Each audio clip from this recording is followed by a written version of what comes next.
Fala pessoal do CNCcast, tudo bom com vocês? Mais uma vez a gente aqui, trazendo mais um episódio para vocês e agora o 7º episódio, episódio número 7. Tava com o meu time vindo aqui pro estúdio, a gente estava falando sobre isso, falando sobre os episódios que foram até agora, que a gente já está gravando esse 7º episódio, com o 8º, com o 9º, com o 10º, tudo marcado. E espero que esse episódio seja tão especial como todos que nós já tivemos aqui. E mais uma vez, a gente está trazendo uma pessoa aqui especial, né? E o que é legal dessa pessoa que a gente trouxe aqui hoje? Ela é especialista num assunto que é do nosso segmento, né? Nosso segmento CNC, nosso segmento de usinagem, só que é diferente. E a gente estava até falando sobre isso antes da gente começar a gravar, é que cada episódio a gente trouxe um especialista de cada área, né? Então a gente trouxe ali o Fuji, que é especialista na parte de máquina-ferramenta, especializado em Fanuc. A gente trouxe o Emerson, que é especialista em robôs Fanuc. O Carlos, que é especialista em consultoria e mentoria de empresas, vamos dizer assim. O Gamba, que é um cara especialista em manutenção de uma das maiores empresas do Brasil e do mundo, que é a General Electric. O Matheus, que é especialista aqui na internet, assim, na comunicação, na geração de conteúdo no nosso mundo de usinagem. E agora, o nosso convidado, que é especialista em eletroerosão.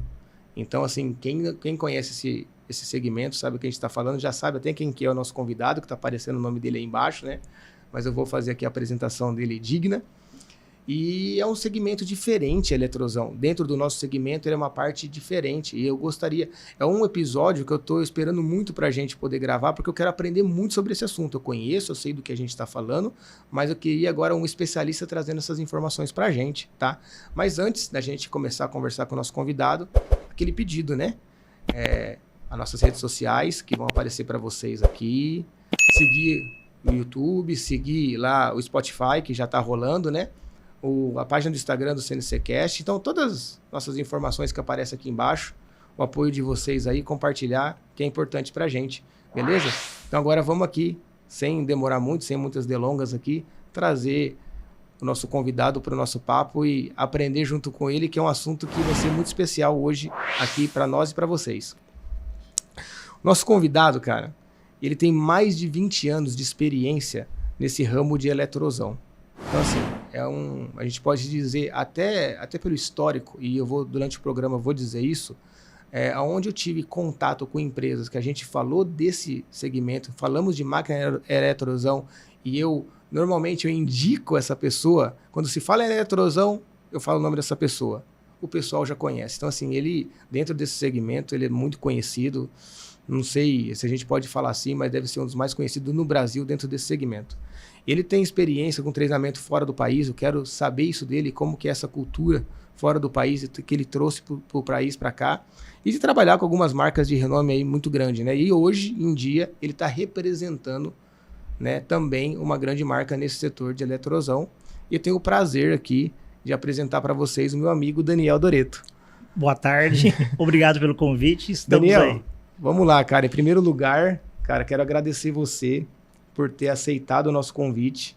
Você acompanhou ali nossos primeiros episódios, né? Entendeu como é que funcionava o projeto. A gente trocou algumas mensagens e quando eu te fiz o convite, você falou, claro, vamos participar disso aí, porque até respondi para você até num dos nossos episódios. A sua história também é uma história muito interessante. Sua história não. Sua história e a sua experiência. Muito interessante da gente contar, porque muita gente não conhece, né? A gente estava também vindo com o pessoal, a gente estava falando sobre o seu segmento, mas o que é eletrosão?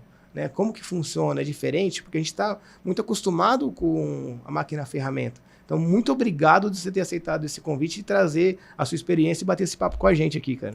Eu que agradeço. Eu sempre gosto dessas iniciativas. Acho que assim também o que eu vejo um pouco em você, essa questão de ter muitas e muitas ideias e querer fazer bastante coisa, que a gente é uma pessoa só às vezes. Exato, cara, exato, é difícil. Às vezes é muita ideia para pouco tempo, mas eu gostei da iniciativa, ainda mais porque eu gosto de biografias. Eu gosto de saber assim, sobre a vida das pessoas, como que elas chegaram ali, como que elas enfrentaram as coisas para estarem ali. Eu me interesso bastante por essa parte das pessoas. Assim. Essa é a ideia, né? A ideia é trazer as pessoas aqui para contar um pouquinho das histórias dela. É lógico que dentro da história, além de a gente saber a biografia da pessoa, tem muito assunto que a gente consegue encaixar ali No episódio da semana passada, a gente trouxe o Celso, da Scomptech, que é especialista em Mitsubishi. Um cara muito novo, né, cara? Um cara muito novo. Eu esqueci de falar do Celso, que é especialista em Mitsubishi.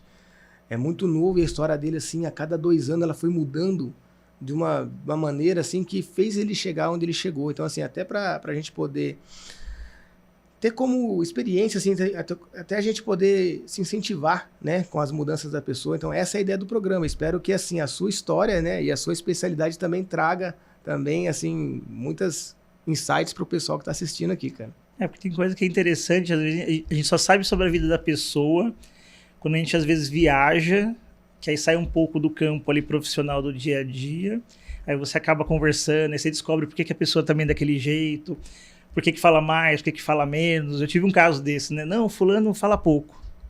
Aí viajei com o cara, achei uma das pessoas mais fantásticas que tinha, né? Que era o José Luiz, ele faleceu um tempo atrás agora. Mas assim, eu vi outra pessoa, o profissional e a pessoa ali do dia a dia, com a brincadeira, com o tipo de conversa, né? Exatamente. Então é outra história. Mas antes de a gente começar a contar a sua história, pra você poder contar um pouquinho da sua experiência, vamos responder pro pessoal aqui. Acho que é uma pergunta que seria, acho que é mais unânime, né? Quando eu comentei que você viria, eu falei do que você iria falar. Essa foi, acho que unânime, todas as pessoas perguntaram o que é eletrosão. Então explica pra gente, eu sei que dentro da eletrosão, a gente está falando de máquina de eletrosão a fio e máquina de eletrosão por penetração. E também tem a sigla EDM. Então assim, antes da gente começar, dá uma introdução pra gente, explicando pra gente aqui, dá uma aulinha pra gente do que seria. O que seria eletrosão e a sigla EDM, o que significa? Bom, a sigla EDM é para Electrical Discharge Machining, né? Seria máquina de descarga elétrica, alguma coisa do tipo. Porque quando você vê uma máquina de eletroerosão, você bate o olho ali, você vai ver algo faiscando e um fio andando ou eletrodo subindo e descendo, que são as máquinas de penetração.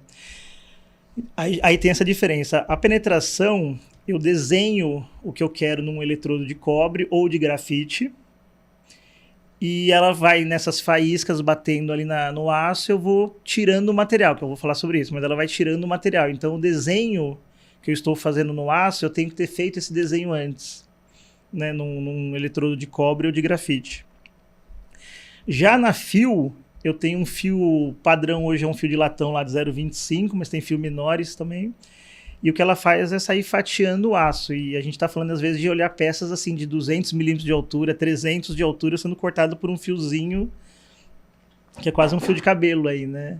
Então, assim, a erosão, quando eu bato o olho nela, eu acho que é um processo elétrico. Até uma brincadeira quando eu dou treinamento, eu falo, pessoal, se alguém te perguntar como que funciona a erosão, como que você responde? Aí o cara, eu acho que é a faísca. Eu brinco e falo assim, não é a faísca, eu vou ajudar, não é a faísca. O eletrodo, ele nunca toca a peça. Tem esse detalhe também. A erosão, ela não... O eletrodo e o fio, eles não encostam na peça, né? Ou seja, não é um desbaste mecânico, como acontece num centro de usinagem. Aí eu falo, não é o fio ou o eletrodo tocando a peça, não é a faísca e não é a água que a gente vê ali também, o óleo. O que sobra? A pessoa faz uma cara assim, não sobra nada, né? Aí eu entro com a parte teórica, que é o quê? Que a eletroerosão, ela é um processo térmico. Então, quando eu tenho aquelas faíscas, que é o que a gente está vendo ali, aquilo ali são microexplosões. Naquela microexplosão, a temperatura ela sobe 1.500, 1.000 graus, 3.000 graus, dependendo do material. E aí o material começa a entrar em decomposição. Então, a erosão, na verdade, ela é um processo térmico que causa ali a decomposição do material. Um processo de decomposição por temperatura. Da hora, cara. Então, se eu jogo lá na internet, lá, procuro ponto de fusão, qual que é o ponto de fusão do metal tal? Ali eu vou ter qual que é a temperatura que eu precisaria naquela partícula para transformar aquilo lá em pó. Então, até na mesa, depois da erosão, eu vejo um pó, uma sujeira, que é resultado disso daí, do aço que saiu da própria peça, né? Nas máquinas a fio hoje, eu tenho água e eu tenho uma resina para tirar o sal da água, ou seja, eu faço a água não conduzir eletricidade. E nessa tentativa da eletricidade atravessar de um lado para o outro, aí eu causo essas explosões. Já na penetração, eu tenho um óleo dielétrico, a condutividade também é quase nula. E mesmo esquema, eu estou causando uma barreira, e essa barreira, na tentativa da eletricidade atravessar, porque lá na máquina ela vai da mesa para o fio, da mesa para o eletrodo, né, no sentido da corrente. Nessa tentativa de atravessar, eu causo explosões, e essas explosões fazem a temperatura subir. Tanto que isso é um problema também, porque, por exemplo, num material que eu já temperei ele, a hora que eu faço o processo de erosão por penetração, eu mudo aquela estrutura do material. Então, às vezes, eu tenho que fazer quase um revenimento para normalizar isso. É uma ciência, né, cara? Bem específica. Eu tenho algumas restrições. Peça de avião, eu tenho uma lista lá de peças e coisas para avião que eu não posso usar erosão, porque eu vou causar microtrincas, né? E que pode, com o tempo, causar um acidente ou essa peça dar problema, né? Então, aproveitando que você falou daí da peça do avião, onde seriam, lógico, é gigantesco, onde a gente pode aplicar essas máquinas, onde que é a maior atuação delas hoje no nosso mercado? Eu costumo brincar assim, tudo que você está vendo encostando passou uma máquina de eletroerosão. A tampa da caneta, o corpo da caneta, o suporte, tudo que for metal, garfo, colher, tudo isso passou por processo de eletroerosão. Não tem nada que você encoste que alguma eletroerosão não fez algum trabalho em cima disso. E qual que é a diferença de aplicação de uma máquina de eletroerosão a fio e uma máquina de eletroerosão por penetração? Qual que seria? Geralmente a penetração, igual eu te falei, quando eu quero um desenho estipulado, quero fazer a sola de um sapato. Então eu vou fazer isso na erosão, penetração. Faço lá o eletrodo, faço o processo e vou ter esse desenho copiado. Então geralmente na injeção de plástico eu uso mais máquinas de penetração. Na parte de estamparia, que aí eu vou para garfo, colher, peça automotiva, tudo que for peça de metal, dobradiças, aí a gente vai mais para essa área de máquina fio. Então tudo que for coisa passada, que eu tenho que passar, é passante, a maioria dos serviços vão ser fio. Entendi. E tem alguma coisa assim que a eletroerosão por penetração, ela era antigamente mais para desbastar uma peça e depois finalizava num centro de usinagem ou não? Hoje eu vou estar modernizando, né? Quando o centro de usinagem popularizou bastante, isso daí virou mais comum. Só que a questão da erosão é o raio das peças, né? Eu consigo, assim, só no padrão eu consigo ter um raiozinho lá de 0,125, eu não tenho broca para ter isso. Eu tenho aplicação que o cara usa o fio de 0,1 para conseguir fazer um raio menor ainda. Então, hoje acontece bastante. Assim, a maior parte do processo é eu desbastar no centro de usinagem, aí eu levo lá para penetração para dar os acabamentos, os detalhes, gravação, tudo isso daí eu vou fazer na penetração. Porque assim, eu trabalhei na Home, numa divisão que chamava Homicron, e na parte da usinagem. Eu trabalhei numa máquina de eletroerosão por penetração, mas lá ela fazia como se fosse o desbaste e terminava a peça depois no centro de usinagem. Então, o primeiro contato que eu tive com esse tipo de máquina foi na Home, na divisão do Homicron. E já a eletroerosão a fio foi já com a CNC Lab visitando os clientes que tem máquinas normalmente Fanuc, né? Porque a Fanuc só faz fio, né? Sim. Geralmente as empresas estão nos dois. Porque além disso ainda eu tenho uma terceira variação, que é uma máquina que chama máquina de furo rápido.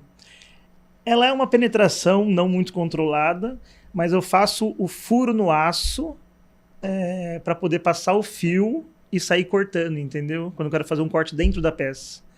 Porque eu não vou entrar por fora, porque senão o material ele vai ficar aberto. Sim. Então eu tenho uma máquina só para furar, que ela fura material temperado. Para depois a eletroerosão entrar. Para depois a eletroerosão entrar. Entendi. Tanto que tem outras aplicações. Vamos pegar, por exemplo, inserto ultrassônico, que hoje o pessoal usa para obturar dente, para limpar o dente. O furinho que leva a água até a ponta lá é feito numa máquina dessa. Um capilarzinho, pode ser de 0,3 até 3 milímetros, e depois o cara faz a dobra no inserto e você tem um furinho levando um líquido até a ponta lá, né? Então a máquina de furo rápido é uma penetração, mas, por exemplo, eu tenho um avanço, uma peça de 30 milímetros, aí eu furo em 30 segundos, assim, no material temperado. Nossa, meio rápido, é absurdo, assim. Ah, que legal.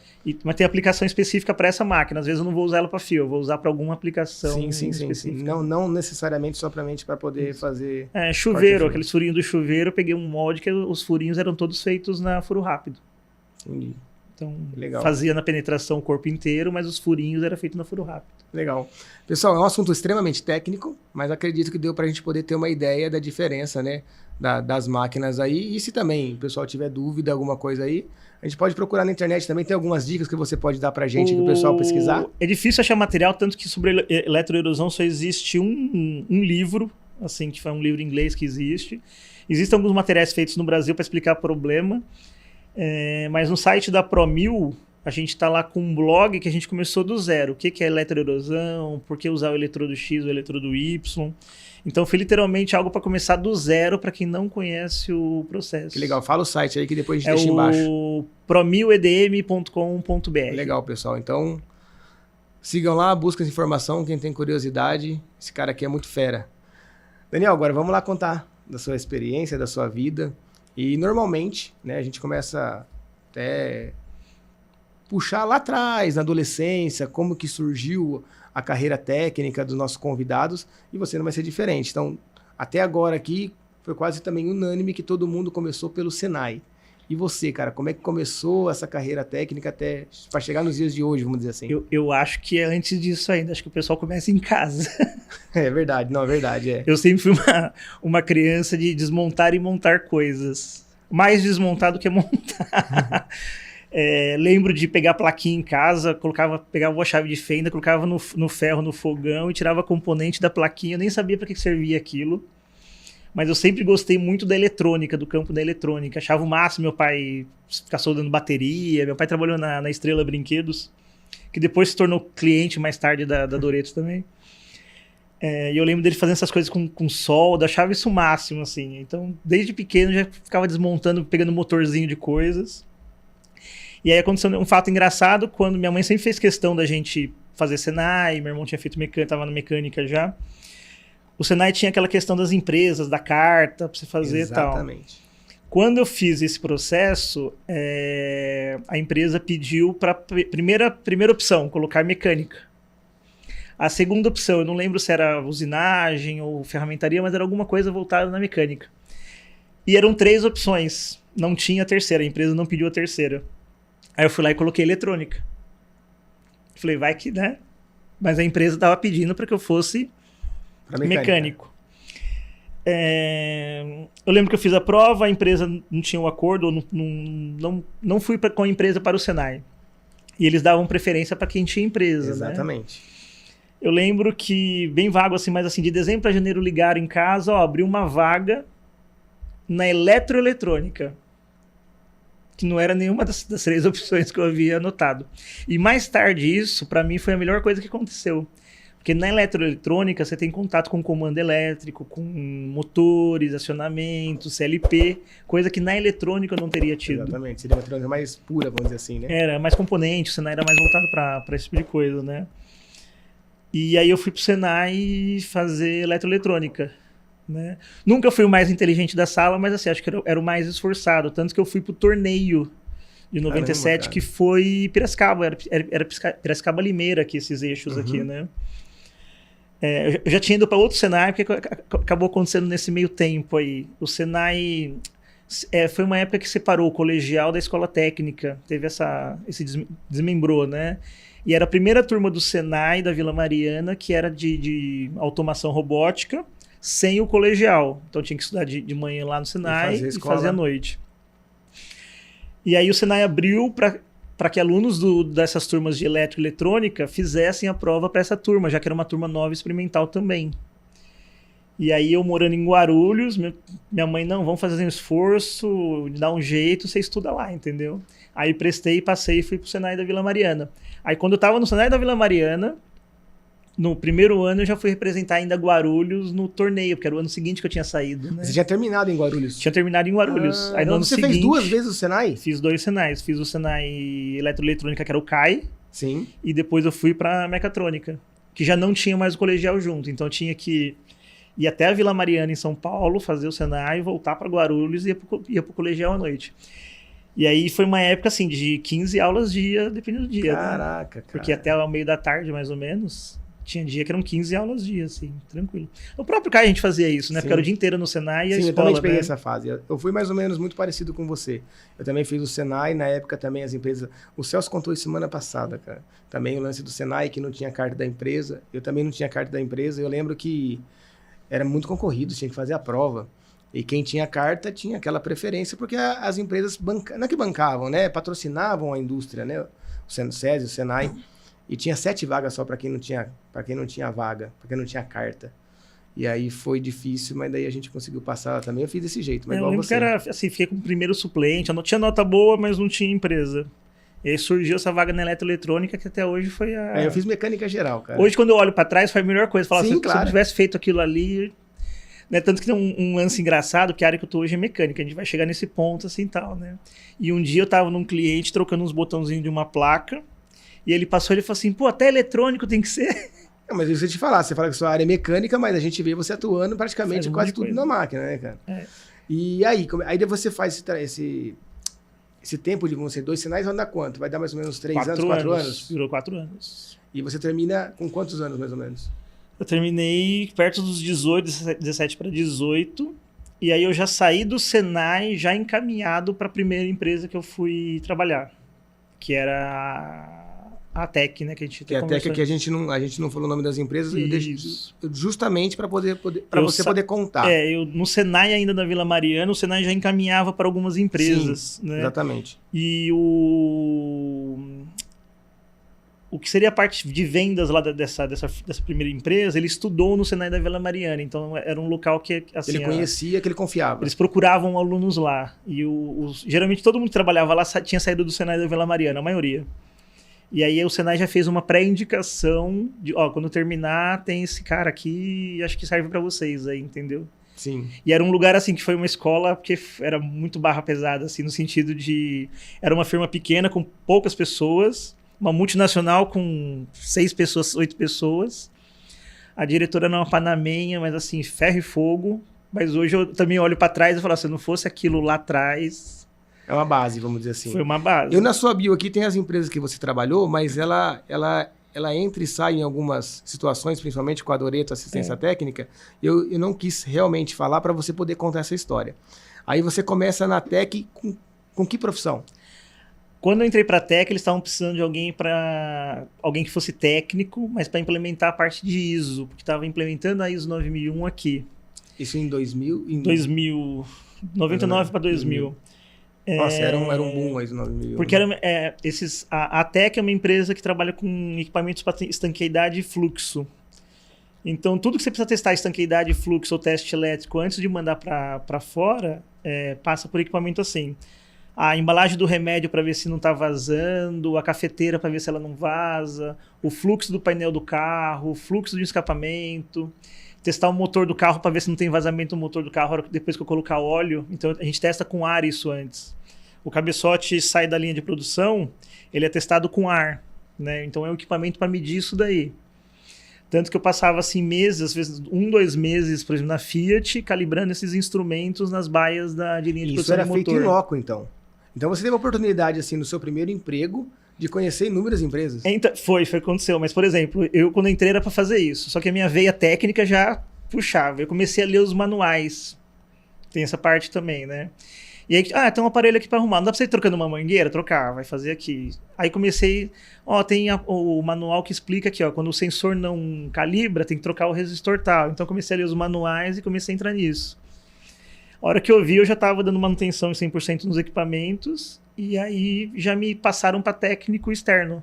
Como se fosse uma assistência técnica. Sim, porque muitas vezes a gente tinha que consertar Porque lá era uma assistência técnica, mas assim, a gente tinha que consertar o aparelho às vezes no cliente. Né? Não dava essa coisa de tirar o equipamento. Teve casos assim do cara pegar... E era caríssimo os equipamentos. Teve casos do cara trazer o equipamento no colo, no avião, entendeu? Para não dar problema.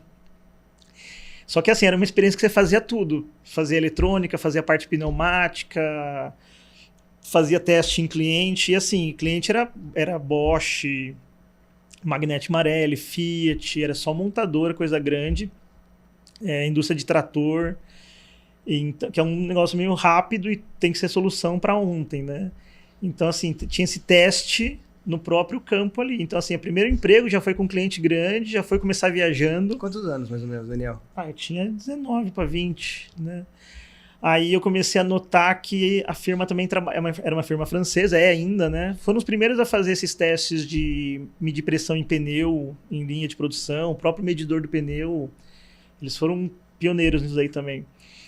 Testar compressor de geladeira em linha de produção, tinha equipamento para isso, Intercância, Embraco. Aí quando começa... você vai para Minas, eu lembro a primeira vez, você tem que ir lá na Fiat, tem um equipamento dando problema. Peguei tudo e fui embora, entendeu? Só que tinha essa veia já de falar, de saber explicar, de gostar de explicar as coisas, de mostrar como... eu gosto de entender como que a coisa funciona, Tanto que todas as máquinas que eu dou manutenção, eu opero elas. Eu coloco e tiro peça tranquilamente. Então eu sempre tive essa veia de gostar de explicar. E aí me colocaram nesse fogo já de primeira, assim, não, tem que isso que você faz aqui no laboratório, você vai ter que fazer lá, entendeu? E aí comecei a viajar direto, aí a empresa, eu notei que eles tinham muito equipamento que ia pra Argentina, pro Chile, pra esse tipo de lugar. Fui estudar espanhol. Você precisa estudar inglês, seria bom você ter o inglês. Só que eu saquei que a firma trabalhava mais na América do Sul, falei assim, vou estudar espanhol. Aí um dia do nada, não, precisa ir lá na Argentina, na COFAP, problema tal. Quem que fala espanhol? O Daniel tá estudando. Aí Daniel vira técnico internacional. Do nada, assim. E quantos anos você trabalhou na Tec? Eu fui até 2004 para 2005. 5, 6 anos mais 5 ou anos menos. aí. Mas assim, com 2 anos depois, eu já estava viajando, fazia tudo sozinho. Igual eu falei, como a estrutura era pequena, então você tinha que tomar decisão. Você tem oportunidade também, né? É. E pelo fato de eu ter facilidade também de conversar, de explicar, me colocaram para dar treinamento. Então, eu assumi também essa parte de ficar dando treinamento. E aí que entra essa parte que eu falo que igual ao pessoal que era panamenha lá, que era diretora, me colocava de pé na salinha lá, explica o equipamento tal. Isso para o próprio interno da Tec. Isso. Então, assim, era meio pancada essa parte aí. E como é que foi, assim, era diferente você ali dentro da América do Sul, atender os clientes da América do Sul do que aqui no Brasil? É diferente ou é a mesma coisa? Cara, na época? Não, eu não sentia. Eu sentia, por exemplo, quando fui pra Argentina a primeira vez, eu notava uma preocupação até do pessoal de ajudar com a língua. Fiz amizade com uma senhora na época lá, que às vezes ficava 2, 3 semanas, né? Não, vai almoçar em casa, vai jantar em casa no final de semana, tinha umas coisas assim. Mas o pessoal ajudou bastante, o pessoal ajudava bastante. Mas foi uma experiência incrível. Foi, e fazia umas doideiras de sair daqui, descia em Córdoba, de Córdoba a Buenos Aires pra Terra do Fogo, voltava. Porque o Ushuaia tem lá empresa de lanterna, essas coisas, né? Peça automotiva, principalmente, que era a maior parte. Porque tinha peça automotiva, linha branca, que a linha branca é essa parte de fogão, micro-ondas, eletrodoméstico, né? Que a gente chama de eletrodoméstico. Uhum. E ia pra parte, assim, de peça. Tinha peça para avião também, então tinha aplicação para tudo quanto é coisa. Pra né? tudo, que legal, cara. E era legal, já entrei nesse mundo do, olha, quando você lia na revista assim, ó, vai sair um carro novo, eu já tinha visto o carro, todas as peças do carro fora, porque eu tava testando já, entendeu? Teste de freio era a coisa mais engraçada, porque vamos ver o teste do freio do carro lá dando problema, entendeu? Você tava em loco acompanhando? Quando abriu a fábrica da Peugeot também, a gente acompanhou desde o começo a fábrica da Peugeot em Resende. A Camaçari também na Ford. Pela Tec. Pela Tec. Quando eu fui pra Camaçari, não existia nem a cidade de Camaçari. Conheço Camaçari. Assim. A gente ficava em Salvador porque não tinha a cidadezinha de Camaçari, né? Não tinha hotel em Camaçari. Hoje tem. Mas quando surgiu a Ford lá, eu ficava indo pra lá, ficava assim um mês e voltava, até os instrumentos estarem medindo, estarem tudo setado, tudo... Cara, foi 4 anos de uma aventura incrível, numa 6 anos. Porrada, numa porrada. E aí eu tinha... O meu irmão já trabalhava com parte de erosão, ele foi operador de erosão. E aí entra uma parte legal da história. Se você pegar um técnico de qualquer coisa e perguntar pro cara assim, quando você decidiu que ia ser técnico? Ele não vai ter resposta. Eu não tenho resposta. Porque, na verdade, alguém viu que nós tínhamos alguma habilidade para aquilo e a gente foi puxado, né? O Rafael, ele era operador de máquina e foi puxado para dar treinamento, né? Tanto que a gente estava conversando sobre isso, né? Que aí ele tinha empresa junto com o Ivan da Fanuc, o Fernando da Fanuc. Vamos chegar né? aí, exatamente. E o meu tempo na Tec chegou um ponto que, assim, trabalhava demais essa doideira pra cima e pra baixo. Eu trabalhei acho que uns 4, 5 anos sem férias, eu não tirava férias. Eu tirava férias quebradas, assim, de semana. Tanto que a única vez que eu fui tirar férias direto, eu voltei uma semana antes, me chamaram uma semana antes, vai ter um negócio lá pra ir pra Argentina, você vai? Eu falei, não tem problema. Aí eu cheguei na segunda-feira, falei, olha, quando eu voltar eu tô pedindo as contas. Porque você parou... Porque eu já tinha conversado, meu irmão já tinha conversado até com a própria Charmiles, com o pessoal, para eu fazer essa mudança de sair disso que eu fazia para ir para a parte de erosão, que eu nem sabia que era uma máquina de eletroerosão. A verdade é essa. Porque, na verdade, eles estavam... outro mundo, vamos dizer Porque eles estavam interessados, na verdade, nessa questão de eu dar treinamento, até em outra língua, de ter facilidade para viajar, ter facilidade para fazer as coisas e que fosse de confiança, né? Então, na verdade, eu fui puxado para dentro da erosão. Mas você fala assim, que você já estava cansado 4, 5 anos sem férias, mas para você, essa experiência que você teve, que foi uma loucura, de atender praticamente o Brasil inteiro, a América do Sul, foi fenomenal. Ah, foi fantástico. Olhando para trás agora... E lá, eu não vou saber exatamente em que ponto, mas teve em algum ponto ali, eu identifiquei que, assim, chegou uma hora que eu olhei em volta, o que eu fazia lá, só tinha 3 pessoas lá dentro que faziam e mais uma que tinha saído dessa firma nos 10 anos que ela tinha, 15 anos que ela tinha. Então eu falei assim, ó, se eu me especializar nisso aqui, eu não vou ter mais ninguém em volta que faça isso, né? Aí eu tinha sacado que, assim, eu tinha que me especializar em alguma coisa. Ah, é bom saber sobre tudo? É bom saber sobre tudo. Mas ali eu saquei que eu tinha que me especializar em alguma coisa. E eu sou autodidata. Tanto que, assim, eu programo em computador. Igual eu falei, todas as máquinas que eu opero, que eu dou assistência, eu opero. Tudo que eu pego para aprender, eu aprendo. Mas ali eu saquei que eu tinha que me especializar naquilo ali, entendeu? Você acha que eu falo sempre isso, mas vou pegar a sua opinião. Quando você se especializa, ou quando o mercado te considera um especialista, você tem mais credibilidade? Tem. Eu ouvi de um cliente um tempo atrás que eu abri o coração para ele falou assim, ó, você fica tranquilo que você é diferenciado. Mas assim, eu saquei que ele estava falando nesse sentido, entendeu? Porque a hora que eu chegava ali com aquelas máquinas que eu sou especialista, não é que eu tenha resposta para tudo, e em manutenção a gente não tem resposta para tudo. Ao contrário do que as pessoas imaginam, que o pessoal acha que a placa é só chegar lá na CNC Lab, ter uma varinha, você bate a varinha, conserta. O pessoal às vezes tem essa ideia. A gente não sabe tudo. Exatamente. Mas a gente sabe muito sobre aquilo para juntar tudo e consertar aquilo que precisa ser feito. Então, quando eu vejo que os clientes têm essa questão de considerar um especialista, eu vejo que tem um tratamento meio diferente por causa disso, eu identifico que a especialidade naquela máquina, tudo que tem naquela máquina eu conheço. Eu não sei um pouco de cada máquina, eu sei daquela máquina, eu sei quase tudo, entendeu? Acho que esse é o ponto. Esse é o ponto. Não, que é o que eu admiro com a CNC Lab, nessa questão de assim, ó, eu sou especialista nisso aqui, eu faço isso aqui, faço bem isso aqui, entendeu? Porque não adianta você querer abraçar o mundo e não conseguir atender, né?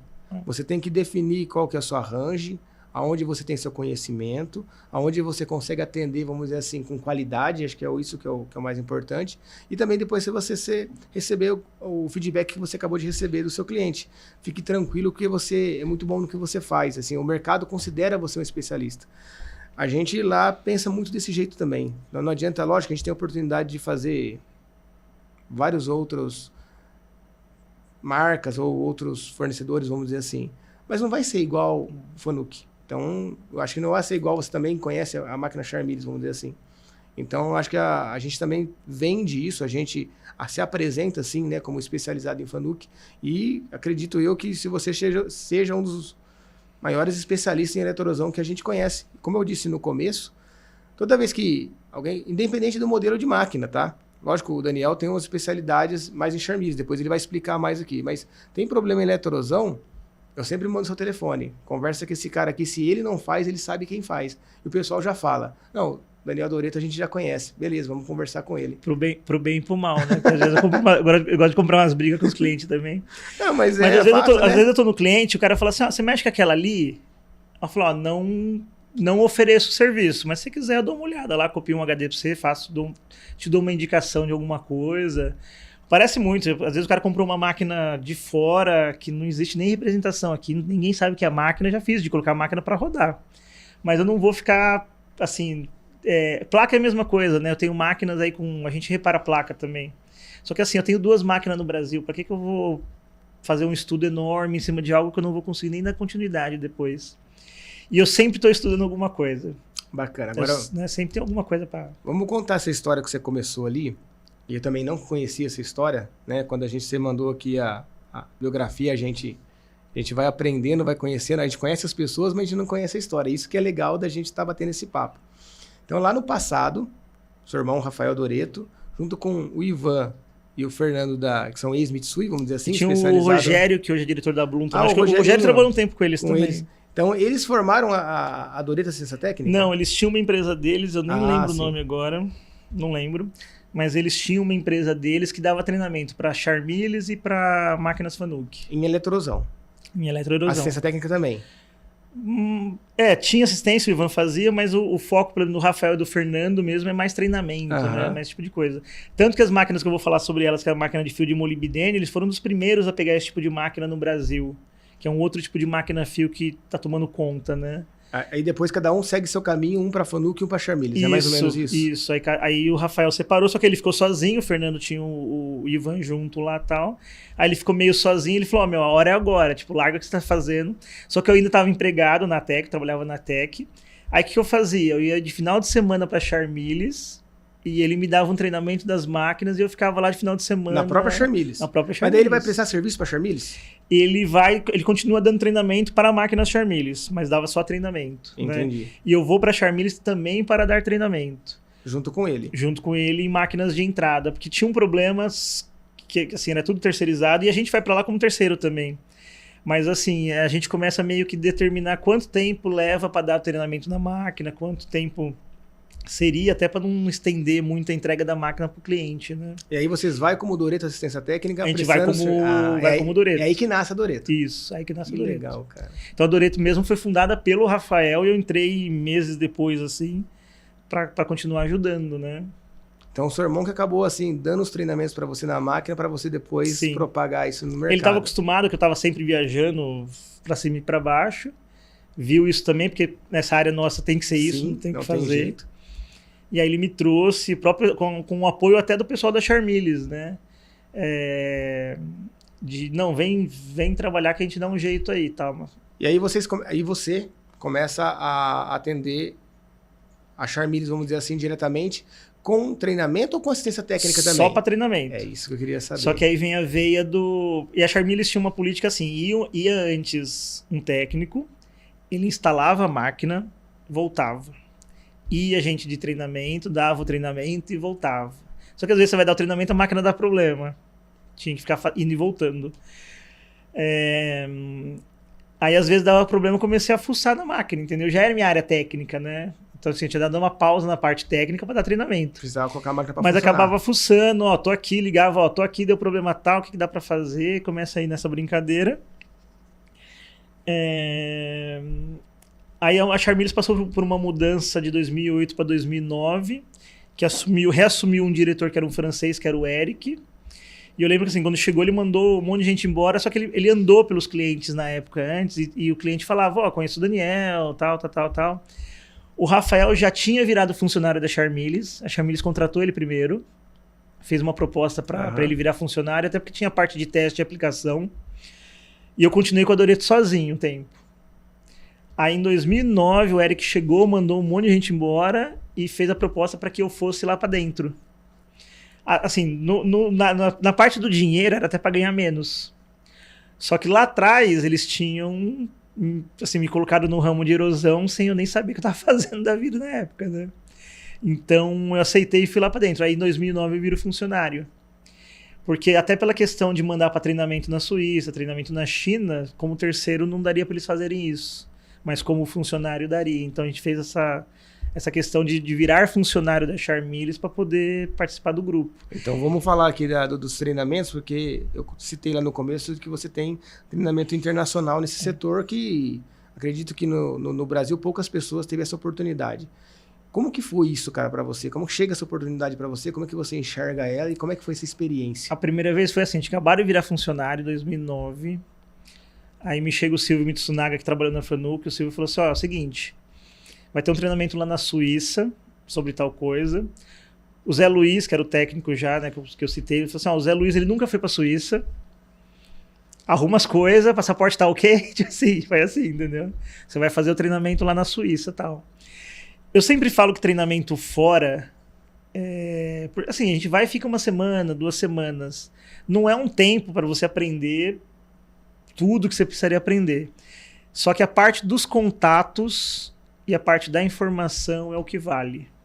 É você conhecer a pessoa que faz o software, conhecer a pessoa que quando você pede alguma ajuda, porque lá geralmente nessas empresas a gente tem um ticket, você abre e o cara vai testar lá para te responder. Você acaba conhecendo o físico que faz isso, entendeu?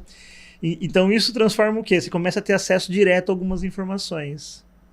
É muito mais rápido o fluxo.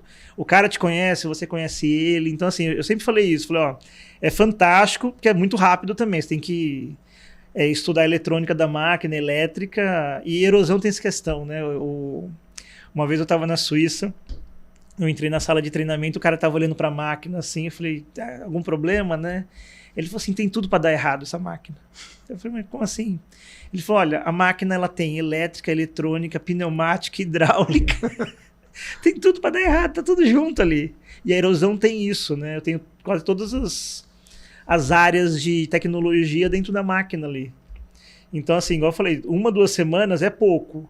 Mas a experiência de você estar na fábrica, você vê o negócio sendo montado, você vê lá a máquina inteira desmontada, isso muda o seu campo de visão. A cultura profissional é diferente? Você chegou a perceber uma diferença? Cara, eu percebi muita diferença para a China. Na Suíça eles são mais técnicos. Na Suíça você foi quantas vezes? Umas 3 vezes, 4 vezes.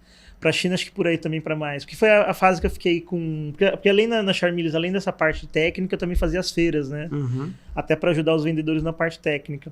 Só que geralmente a gente viajava quando tinha problema. Porque raramente vai falar assim, olha, vai sair uma máquina nova. Tá vai lá antes para você conhecer, agora que tá tudo sossegado. E não foi assim, a primeira vez mesmo. Vai entrar uma linha nova de máquina. Pra você ver, eu tinha... No primeiro semestre, pro meio, eu fui pra Suíça para ter esse treinamento. No segundo semestre, já entrou assim, vai entrar uma linha nova de máquinas. Já vai se preparando, entendeu? Você vai, a hora que chegar, você vai começar a pegar isso daí. Tanto que eu lidei muito tempo com máquina em garantia. Eu até brincava com o cliente, às vezes chegava na feira, o cara falou assim, mas eu não te conheço. Eu falei, sorte sua. Quer dizer que a máquina, quer dizer que a máquina chegou e não deu problema, entendeu? Mas eu passei muito tempo, eu até brincava, você falou assim, eu não dou lucro, porque eu só fico com coisa em garantia, né? Não é uma parte que dá muito lucro, a gente só tá resolvendo pepino o tempo todo. Você fala que a cultura profissional na China te chamou mais atenção, porque na Suíça é mais técnica. É mais parecido com o Brasil, porque o pessoal tinha o mesmo costume, vamos dizer assim? Como que era? Na Suíça, assim, tecnicamente eles estão na nossa frente, geralmente a Europa e os próprios Estados Unidos, em tecnologia eles estão na frente. Só que é um sistema muito engessado, né? Eu lembro de 2 e-mails que eu recebi da China, por exemplo. O chinês é mais ou menos assim, olha, temos um problema tal. Se fosse vocês, como vocês resolveriam? No sentido de, tipo assim, que gambiarra, como vocês dariam um jeito nisso rápido, entendeu? Ou mais ou menos assim, tenta dar um jeito nisso aí, que depois a gente vai ver o que a gente faz. Porque a visão deles é que nós botamos a máquina para funcionar.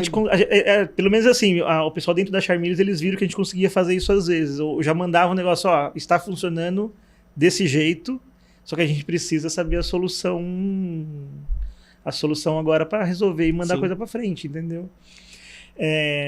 Na Suíça, o próprio europeu, tanto que a Tech também era uma firma francesa, né? É muita questão da metodologia, é tudo no caderninho, é tudo no manual, né? Tanto que assim, quando a gente fala de rede elétrica, que a gente sabe que no Brasil a rede elétrica é ruim, para os caras eles nem imaginam que a rede elétrica pode afetar a máquina como afeta aqui, entendeu? Tipo, você vai falar de um estabilizador, o cara fala, mas pra que isso? Tudo de linha, né? Sim. Não tem necessidade. Pra que você tá tendo esse problema? Mas assim, é outra realidade. Mas, por exemplo, quando eu fui para fazer o treinamento da máquina que estava em linha vendendo, já estava em teste lá a nova geração das máquinas, entendeu? Que foi sair, tipo assim, 4 anos depois. Então, o legal é isso também. Se você tem acesso a essa parte, você começa a ver tecnologia que é o futuro, né? É o que vai vir depois daquilo. A Charmilles, na época, ainda estava começando com as máquinas a laser, texturização a laser. Hoje é o mercado que eles estão mais dentro, mas na época estava começando ainda, 2015, 2014. E na China, cara, como é que foi?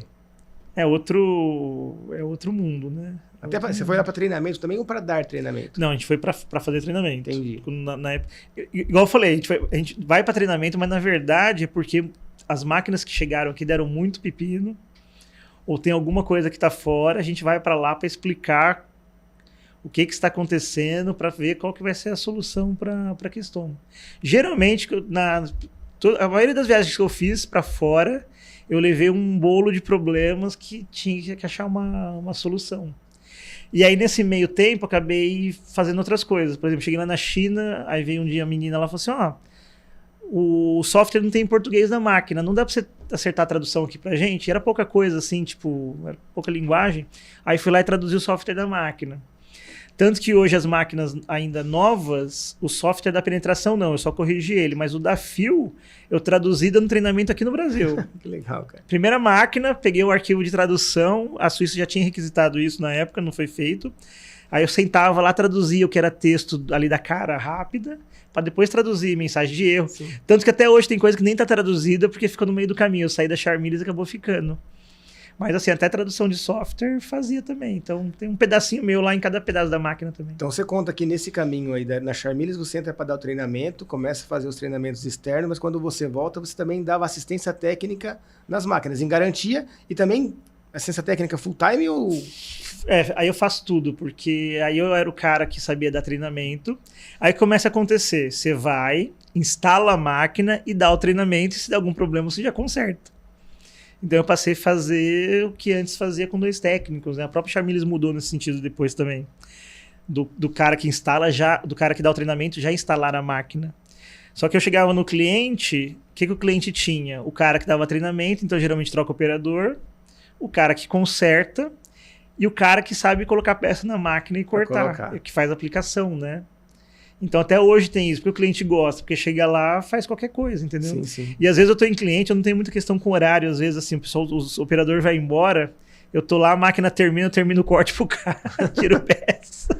Finaliza. O cara chega lá, a peça tá finalizada. Caramba, cara. E você falou uma coisa aí, cara, que eu tô fazendo alguns insights aqui com o que o Fuji trouxe pra gente.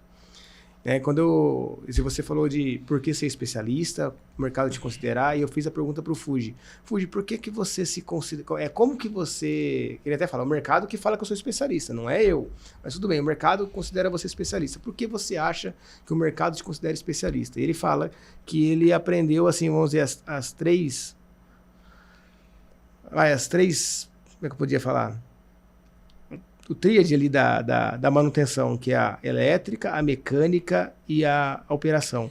O que você está me falando agora é que você também, sendo autodidata e pesquisando e aprendendo, dentro do seu segmento, você bota a máquina para funcionar, então você conhece o processo. Você conhece mecânica e você também conhece eletrônica. Isso você acha fundamental? O que o Fuji disse na sua especialidade também é fundamental para você ser considerado um especialista? Eu ouço bastante a pergunta assim, como que eu faço para... Às vezes o operador fala assim, pô, eu queria ser técnico, queria consertar máquina.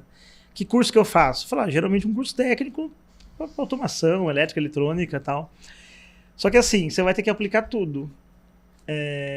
Consertar máquinas, eu falo assim, você vai ter que saber um pouco de hidráulica. Porque, igual a gente falou já, não existe um curso para consertar máquina.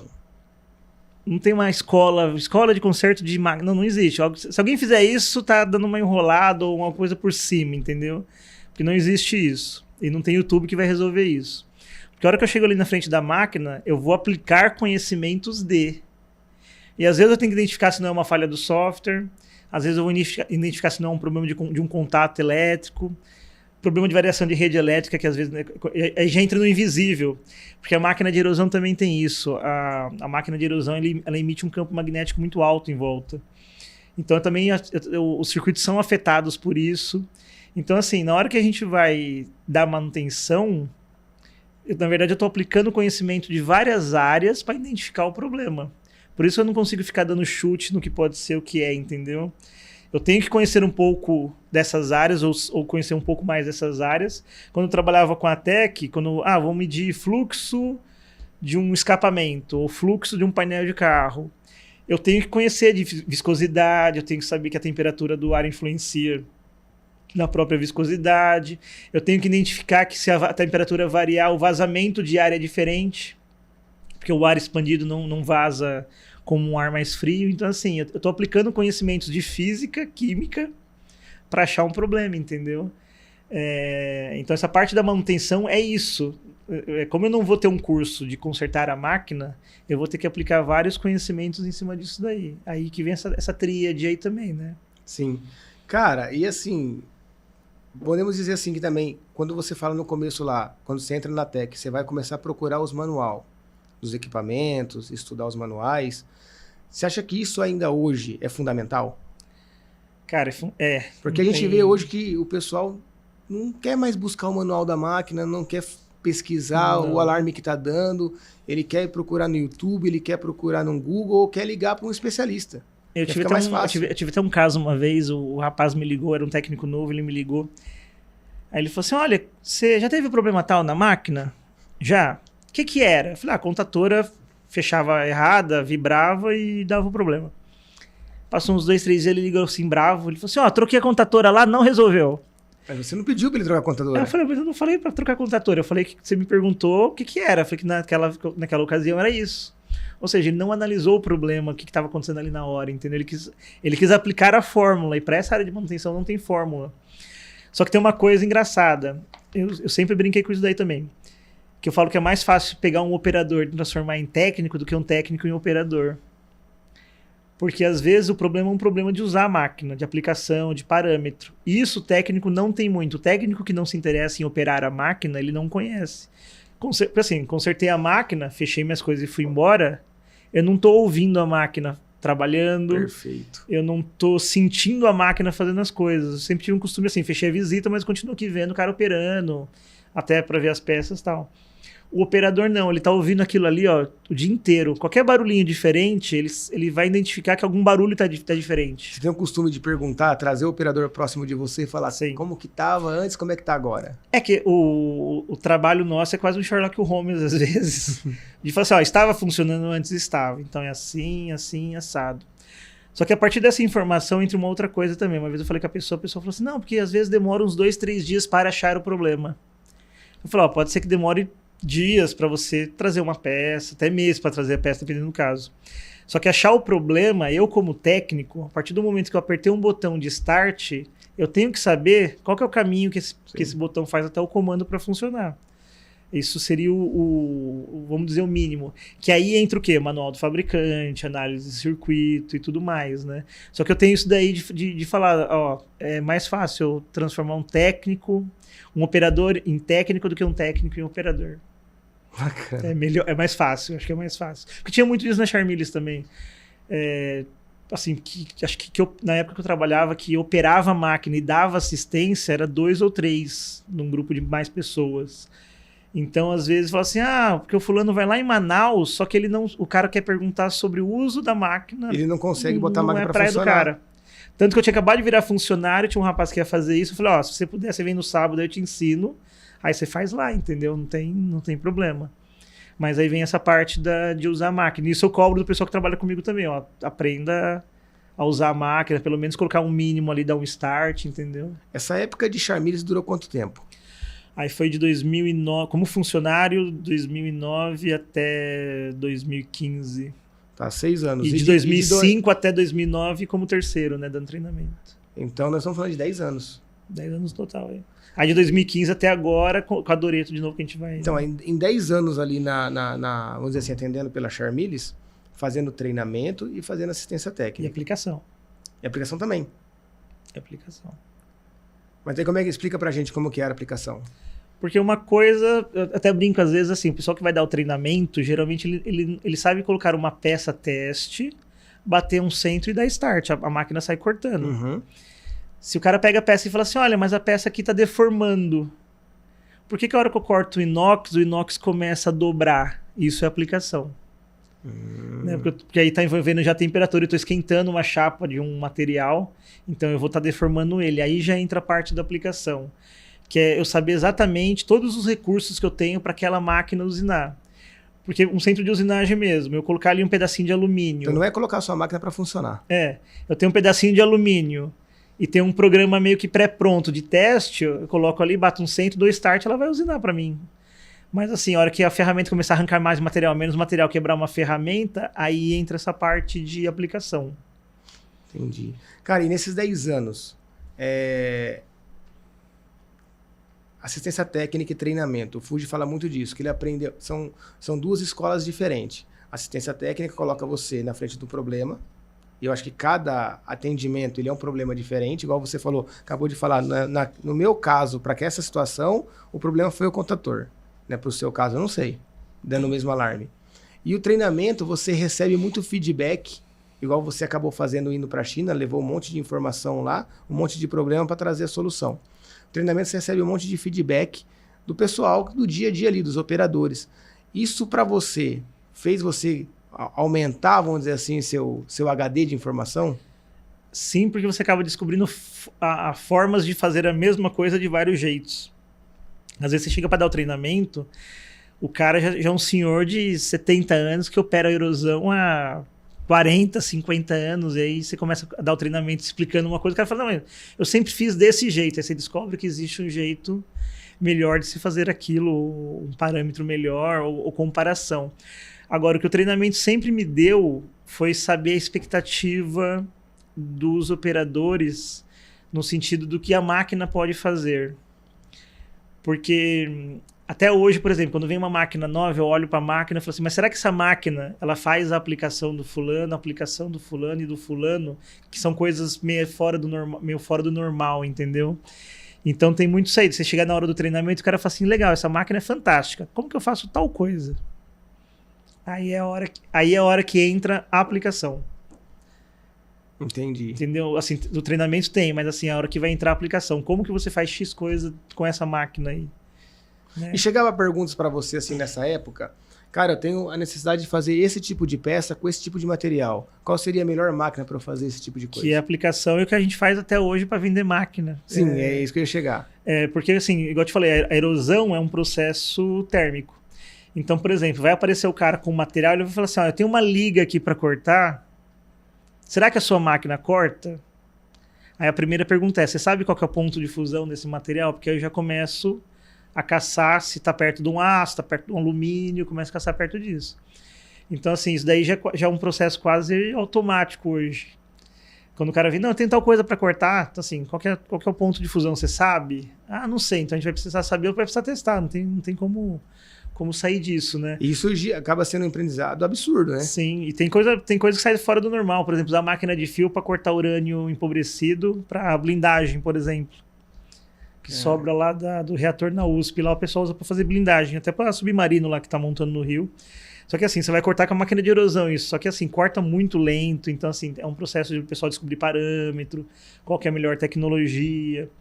Mesmo esse processo da furo rápido, aí às vezes o cara vem com ferramenta, eu tenho uma liga aqui, vamos ver quanto que desgasta, ou quanto tempo leva para furar isso. Caramba, cara. Então é um processo já, espetacular, meio automático. E aí nessa parte de máquinas, entra outra parte, né? Eu tenho que conhecer todas as características das máquinas, né? De cada máquina especificamente, né? Assim, por que existe série de máquina diferente, né? Cara, não é simples, né? É um ramo que não é simples, assim, tô admirando aqui saber Porque, por exemplo, eletroerosão já fio corta PCD, mas nem toda erosão corta PCD, entendeu? Né, depende do gerador, não vai cortar. Entendi. Então eu tenho que saber se aquela máquina faz isso ou não, né? Tanto que a gente está trocando um dos fornecedores lá, a mesma coisa. Eu pedi um escopo de tudo, eu falei, preciso saber da máquina, o que ela corta, o que não corta. Essa máquina faz isso, mas por que ela é mais cara que a outra lá, entendeu? Então tem toda uma questão de conhecimento. E pela sua especialidade que você tem hoje, esses 10 anos de Charmilli foi sua base? Você fala que... Foi tudo do começo, né? Foi tudo. Tudo que eu sei sobre erosão vem dessa época, vem depois também, porque a hora que eu tava fora, aí você pode abusar um pouco mais também, né? Então vamos dizer lá, já que você tocou no assunto, estamos fora. Por que você sai da Charmilles e aí você volta para a Doreta Assistência Técnica? Esse é o caminho, né? Acho que a primeira coisa começa pelo fato que a gente era terceiro antes. Você está acostumado mais com uma liberdade de horário. E eu sou meio com... Assim, horário não me assusta. Você nunca fui o cara de deu 5 horas, deu 5h30, eu tô fechando as coisas pra ir embora, entendeu? Já toquei nesse assunto aqui, mas vamos lá, que da hora. Se o cara, assim, se eu ver que... Assim, eu vou ficar ali até resolver. Já saí de cliente 2 da manhã, 3 da manhã. Teve um caso uma vez, eu era funcionário da Charmilles, era uma véspera de feriado, era uma máquina que já tinha dado problema. Cheguei em casa, eram umas 4 horas, assim, aí a menina me liga, a máquina lá deu problema. Falou, só tem 2 caminhos. Me manda a placa tal, eu vou espetar. Se queimar o fusível, eu sei que é o sistema que eu vou levar 3 horas para desmontar. Mas me manda os 2. Mas até chegar aí, véspera de feriado, e o Rafael estava lá, e ele trabalhava já com vendas, né?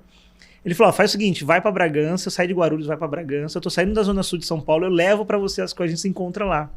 A gente foi sair do cliente, era 3 horas da manhã, 2 horas da manhã. Do outro dia. Do outro dia.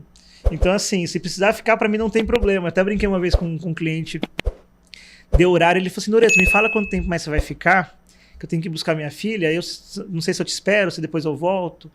Aí a gente combinou o horário.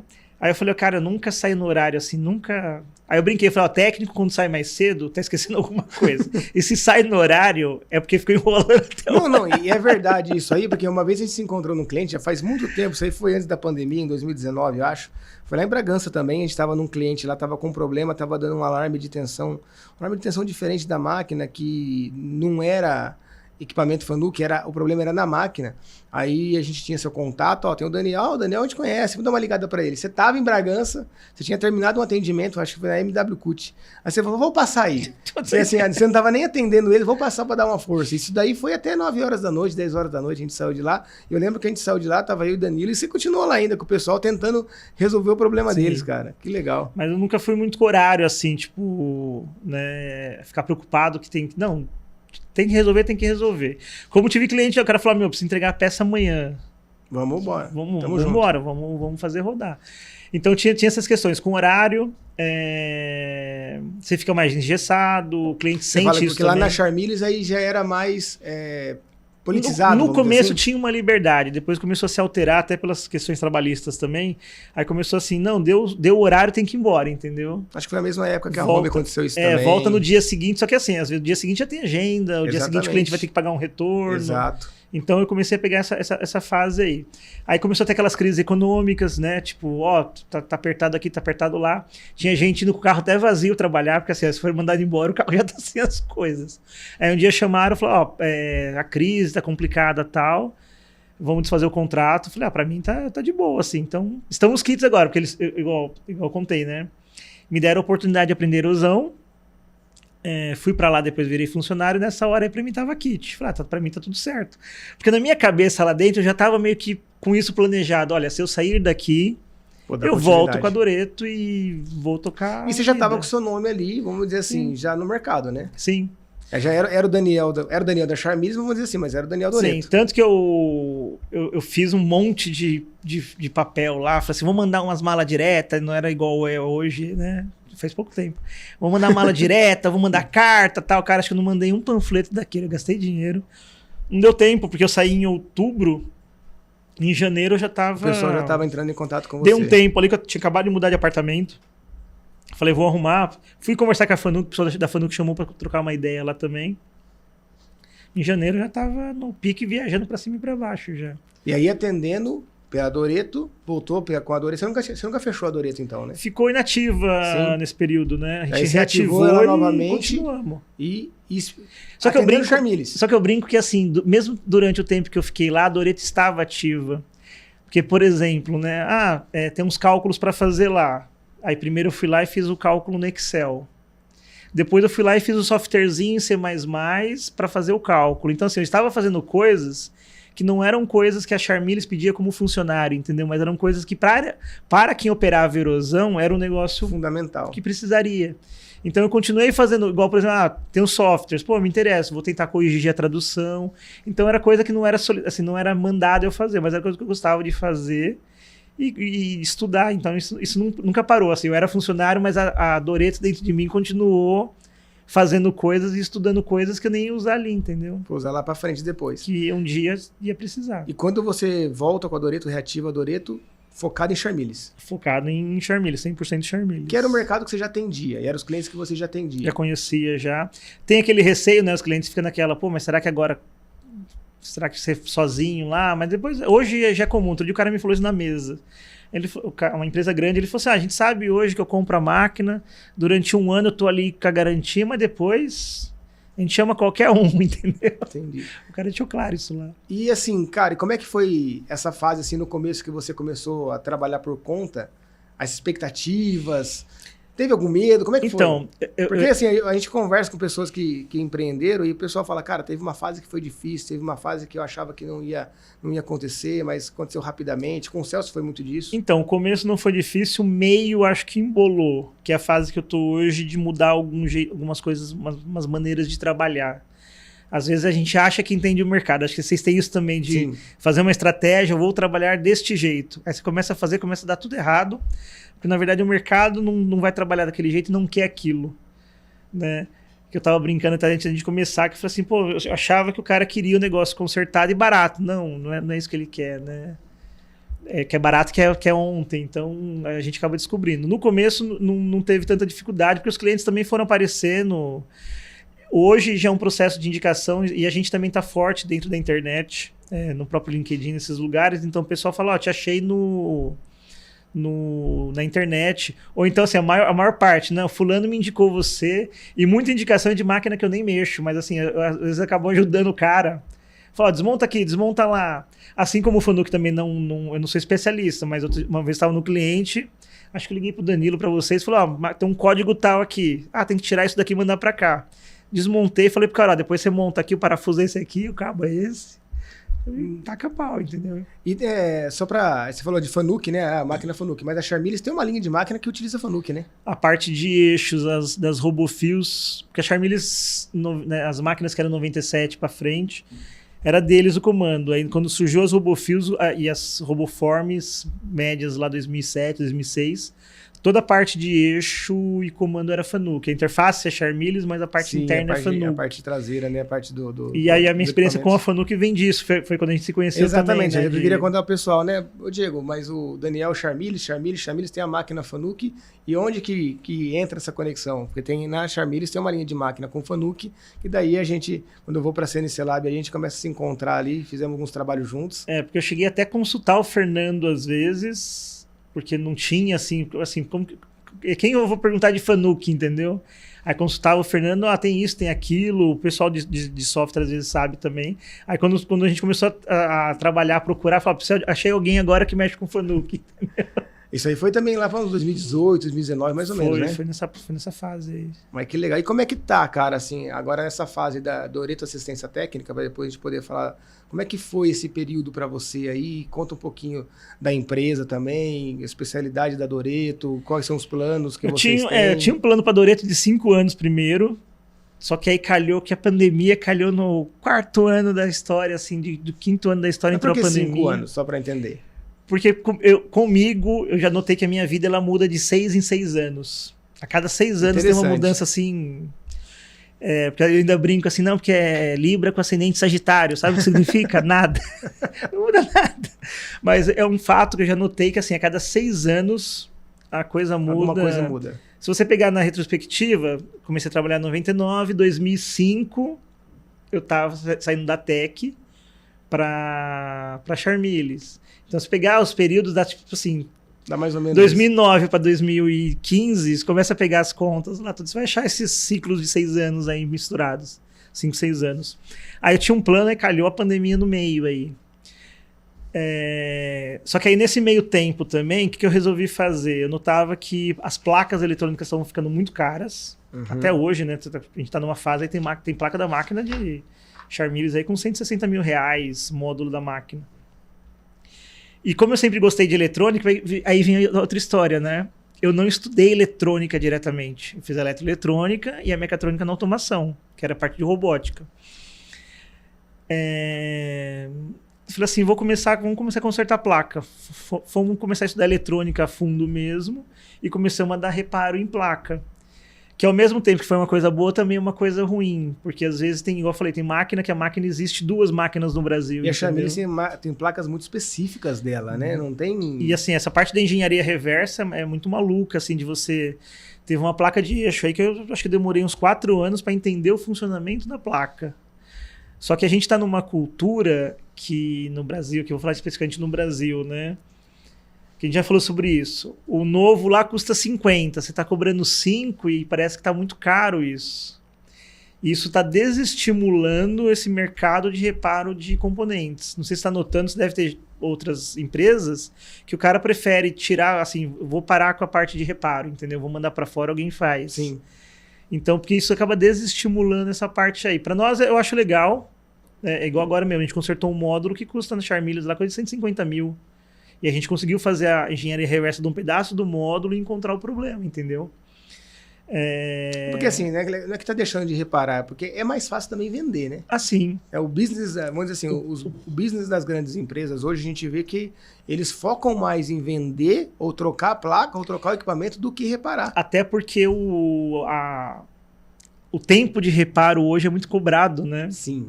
Sim, a gente sofre com isso. Vocês devem ter também que às vezes o módulo chega ou nem chegou. E o cara tá te ligando assim, não, porque a minha máquina já está parada há 15 dias. Exatamente. Outro dia eu falei para um cliente, ele ligou, ele falou, olha, a máquina tá assim, assado. Eu falei, tá bem, então. Aí ele me ligou, eu nem sabia o que estava acontecendo, fazia meia hora que eu estava sabendo. Ele falou assim, olha, porque a máquina aqui já está parada há 15 dias. Eu falei, olha, estou sabendo há meia hora. Então tem esse tempo. E eu tenho os 2 clientes. Eu tenho a ferramentaria, que depende daquela máquina, que às vezes eu tenho muito cliente que às vezes a máquina de erosão é o salário do cara. Ele presta serviço de erosão. Sim. E tem uma indústria que pode ficar com a máquina parada, porque ela tem 3 máquinas, 2 máquinas.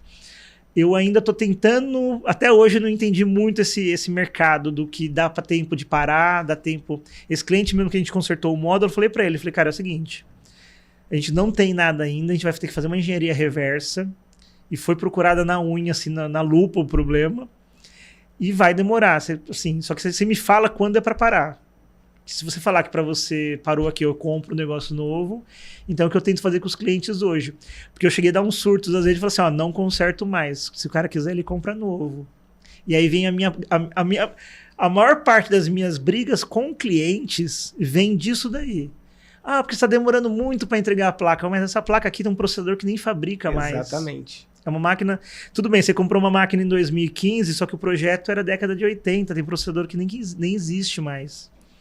Então, assim, a maior parte dos clientes que às vezes... o Doreto não sei o que lá, não demora, não entrega. Deu briga, porque a gente tentou arrumar algo que era muito caro e o cliente ele tinha um prazo ali para fazer a máquina voltar a rodar. Não, a gente sofre com isso também. O tempo de máquina parada, assim, hoje é o que é o nosso... É a parte mais crítica, vamos dizer assim. Às vezes não é nem um problema do equipamento, mas o tempo que vai demorar para o reparo. Mas, graças a Deus, a gente tem o lance do sistema de empréstimo lá, né? Sim. Que, ajuda muito a gente. Então, enquanto a gente recebe o equipamento, a gente não tem todos, porque é muita coisa. Mas a gente empresta para o cliente justamente para ele não ficar com a máquina parada e para a gente poder fazer análise num tempo correto, né? Porque, às vezes, um dia só não é impossível. E essa parte de centro de usinagem, você tem muita opção também, né? Tem. Você consegue fazer O cara tem de repente, uma maquininha menor, com menos precisão, ele consegue tocar. Substituir. Erosão não é um negócio rápido para comprar, você não vai achar. Geralmente máquina usada vai estar muito antiga, então é um negócio mais... Eu vejo que ele é erosão quando o cliente ele entra em contato com a gente, que ele tem algum problema. Eu estava com um cliente do Sul agora, mandou uma placa para a gente. E ele tinha terceirizado. O serviço dele porque ele não podia parar de atender o cliente final dele. Daí a gente conseguiu reparar a placa dele e falou, cara, você não sabe quanto você está fazendo economizar.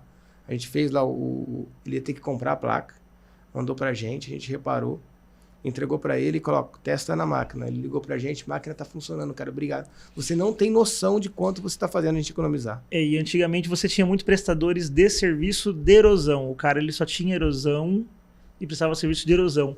Isso diminuiu entre 2009 e agora, cara, isso aí diminuiu assim muito rápido. Muita firma fechou, que era só erosão. É difícil você achar se você precisa terceirizar. Os que não viraram uma ferramentaria, e aí tem a questão desse pessoal que precisa de serviço, vai ter que entrar numa fila de uma ferramentaria que tem outras coisas para fazer, entendeu? Então tem esse problema também, diminuiu muito, assim, acabou muito esse pessoal da erosão. E eu falo que a erosão é mais ingrata porque, assim, eu tenho a parte de eixo como do centro. Eu tenho uma parte hidráulica, uma parte pneumática, só que eu tenho ainda a parte da erosão. Eu tenho um circuito ali que ele cria uma faísca controlada, que é um negócio à parte. Não é só trocar um spindle muitas vezes. Até dentro da Charme ele tinha essas confusões às vezes. Não, mas não é só trocar o negócio que volta a funcionar, não. A faísca às vezes não vai. Eu dependo de um cabinho, tem um cabo de medição nas máquinas mesmo, que é um fio de cabelo. Um mau contato ali, a máquina já cai o rendimento muito, assim, para 80%, entendeu? Então a erosão é um negócio meio complicado nessa parte. E por isso também acho que não tem tanta gente fuçando em máquina por aí, é mais o pessoal que veio de alguma empresa de erosão mesmo, assim. Não, por isso que você é um cara com essa história que você tem, você é um cara especialista conhecido por todo mundo, né, cara? Sensacional, né? Teve um caso agora, a gente vendeu uma máquina no Sul. O cara falou, não, porque a assistência vai ser pela Doreto. O cara falou, não, eu já ouvi falar, não sei quem é, mas já ouvi falar. Isso lá em Sapucaia do Sul, cara. Então, e geralmente tem isso, né? Precisa mandar. Manda pra arrumar, manda lá pro Daniel. Vai assim, geralmente minhas furadas também. Colocando um adendo aqui, aproveitou que você falou. Você também, pela Doreto, existem grandes marcas no mercado, grandes representantes de vendas de máquina no mercado aí, que você, até então, né? Você fazia entrega dessas máquinas, né, cara? E prestava serviço para essas empresas também, o que né? aconteceu. Via Doreto, né? Em 2017... existia a Megaton. A Megaton fechou. E eles vendiam a máquina da Chimère no Brasil, chama Chimère, uma firma de Taiwan. A Charmilis, muitos anos atrás, as máquinas manuais, comprava da Chimère, a máquina já vinha laranja com adesivo da Charmilis. Então o pessoal no Brasil mais ou menos já conhecia a marca, quem conhece máquina antiga, né? Tem maquininha de 30 anos que está funcionando show de bola ainda. Aí em 2017, a Vitor Buono, que é um grupo grande que vende muito acessório para ferramentaria, né, e vende máquinas também. A Vitor Buono assumiu a venda dessas máquinas no Brasil. Aí eles deram uma pesquisada no mercado, assim, quem que poderia ajudar eles na parte de erosão. Fizeram uma pesquisa e caíram no meu nome. Então eu conheci eles em 2017, já para a gente começar a vender as máquinas em 2018. A feira de 2018 a gente já estava com máquina no stand já, para assim, cuidar de toda a parte de treinamento e assistência. Então, aí eu comecei a ficar com a Doreto. Dentro da Charmilis existem algumas marcas, porque tinha a Charmilis, tinha a CT Spark, que era da própria Charmilis, né? Aí eu comecei a me especializar nessas máquinas para poder ajudar a Vitor Buono com essa história, né? E a Vitor Buono é uma estrutura é uma empresa, assim, uma estrutura familiar, que funciona bem legal, assim, bem tranquila, é bem meu jeito de fazer as coisas. Porque eu gosto de cumprir acordo, assim, mesmo que não esteja escrito, se nós temos um acordo, ele será cumprido. E isso eu gosto neles, que eles... essa parte de honestidade e cumprir coisas, o que está acordado sempre foi feito e sem dor de cabeça. Honrar entendeu? a palavra. Sempre honraram a palavra. E aí a gente começou a fazer isso, a vender as máquinas, só que assim, esse mercado de erosão a fio, que é até as máquinas onde estão a máquina da Fanuc, ela disputa mercado com a Charmilis, né? E é uma posição complicada, porque tem que estar muito bem para disputar essa área de eletroerosão de latão, que é onde está a Charmilis e a Fanuc. Então a gente entrou com uma máquina um pouco mais em conta para poder suprir esse mercado aí. E aí a gente vem desde 2017, 2018 fazendo esse trabalho. Trabalhando em conjunto. Trabalhando em conjunto. Aí vamos voltar lá para a pandemia. Você falou que a pandemia mudou, porque você tinha um plano para 5 anos para Doreto, começa a trabalhar com placa. Ali na pandemia você começa a trabalhar com placa. Tava perto dali. Aí eu lembro que eu inventei, acho que eu tive uns 5 minutos de sossego. Eu falei assim, vou fazer uma faculdade. Porque eu não tinha feito faculdade, né? Verdade, né, cara? Eu falei assim, eu vou fazer... Isso na pandemia? Um pouco antes da pandemia. Eu falei assim, vou fazer uma faculdade. O que eu vou fazer? Vou fazer uma engenharia elétrica. Aí eu lembro até hoje. Trabalhando com essa loucura que você está viajando para todo lugar. Eu lembro até hoje. Tava 2 anos já, era uma aula num sábado. A gente estava com o laboratório de eletrônica começando, eu estudando componentes, estudando circuitos, fazendo um monte de coisa. Aí no meio da aula de transmissão eu levantei. Eu acho que terminou a aula, cara. Eu sou educado, acho que eu esperei terminar a aula. Eu levantei e fui embora. Falei, cara, precisava estudar outras coisas, assim. Eu precisava estudar outras coisas voltado para as máquinas de erosão, entendeu? Até então que eu estava estudando, não ia ter muita parte prática porque a gente estava precisando no momento. Porque né? a faculdade seria só um título para você. Seria nesse sentido. Falei assim, vou fazer, vai. E tava legal, tava divertido, tava divertido o negócio. Só que chegou um ponto que eu tava assim, a gente tinha assistência e eu queria começar a mexer com essas coisas das placas e aprofundar um pouco mais na estrutura das máquinas, na eletrônica. Só que isso demanda tempo, o livrinho de eletrônica lá é isso aqui, né? Sim, sim. E cada circuito, entender o porquê, como que faz transmissão de sinal, como que um comando vai, como que é uma palavra, como que um software consegue converter isso. E aí eu fui para essa parte aí, até hoje a gente estuda isso daí, né? Que legal. Cara, e aí você fala da pandemia, um pouco antes da pandemia. E como é que foi a pandemia aí para Doreto? Cara, eu lembro até hoje que eu comecei a ficar meio ligado. E eu lembro o dia que eu desmarquei com o cliente a visita, eu falei, não vai dar para fazer porque tá tudo parando.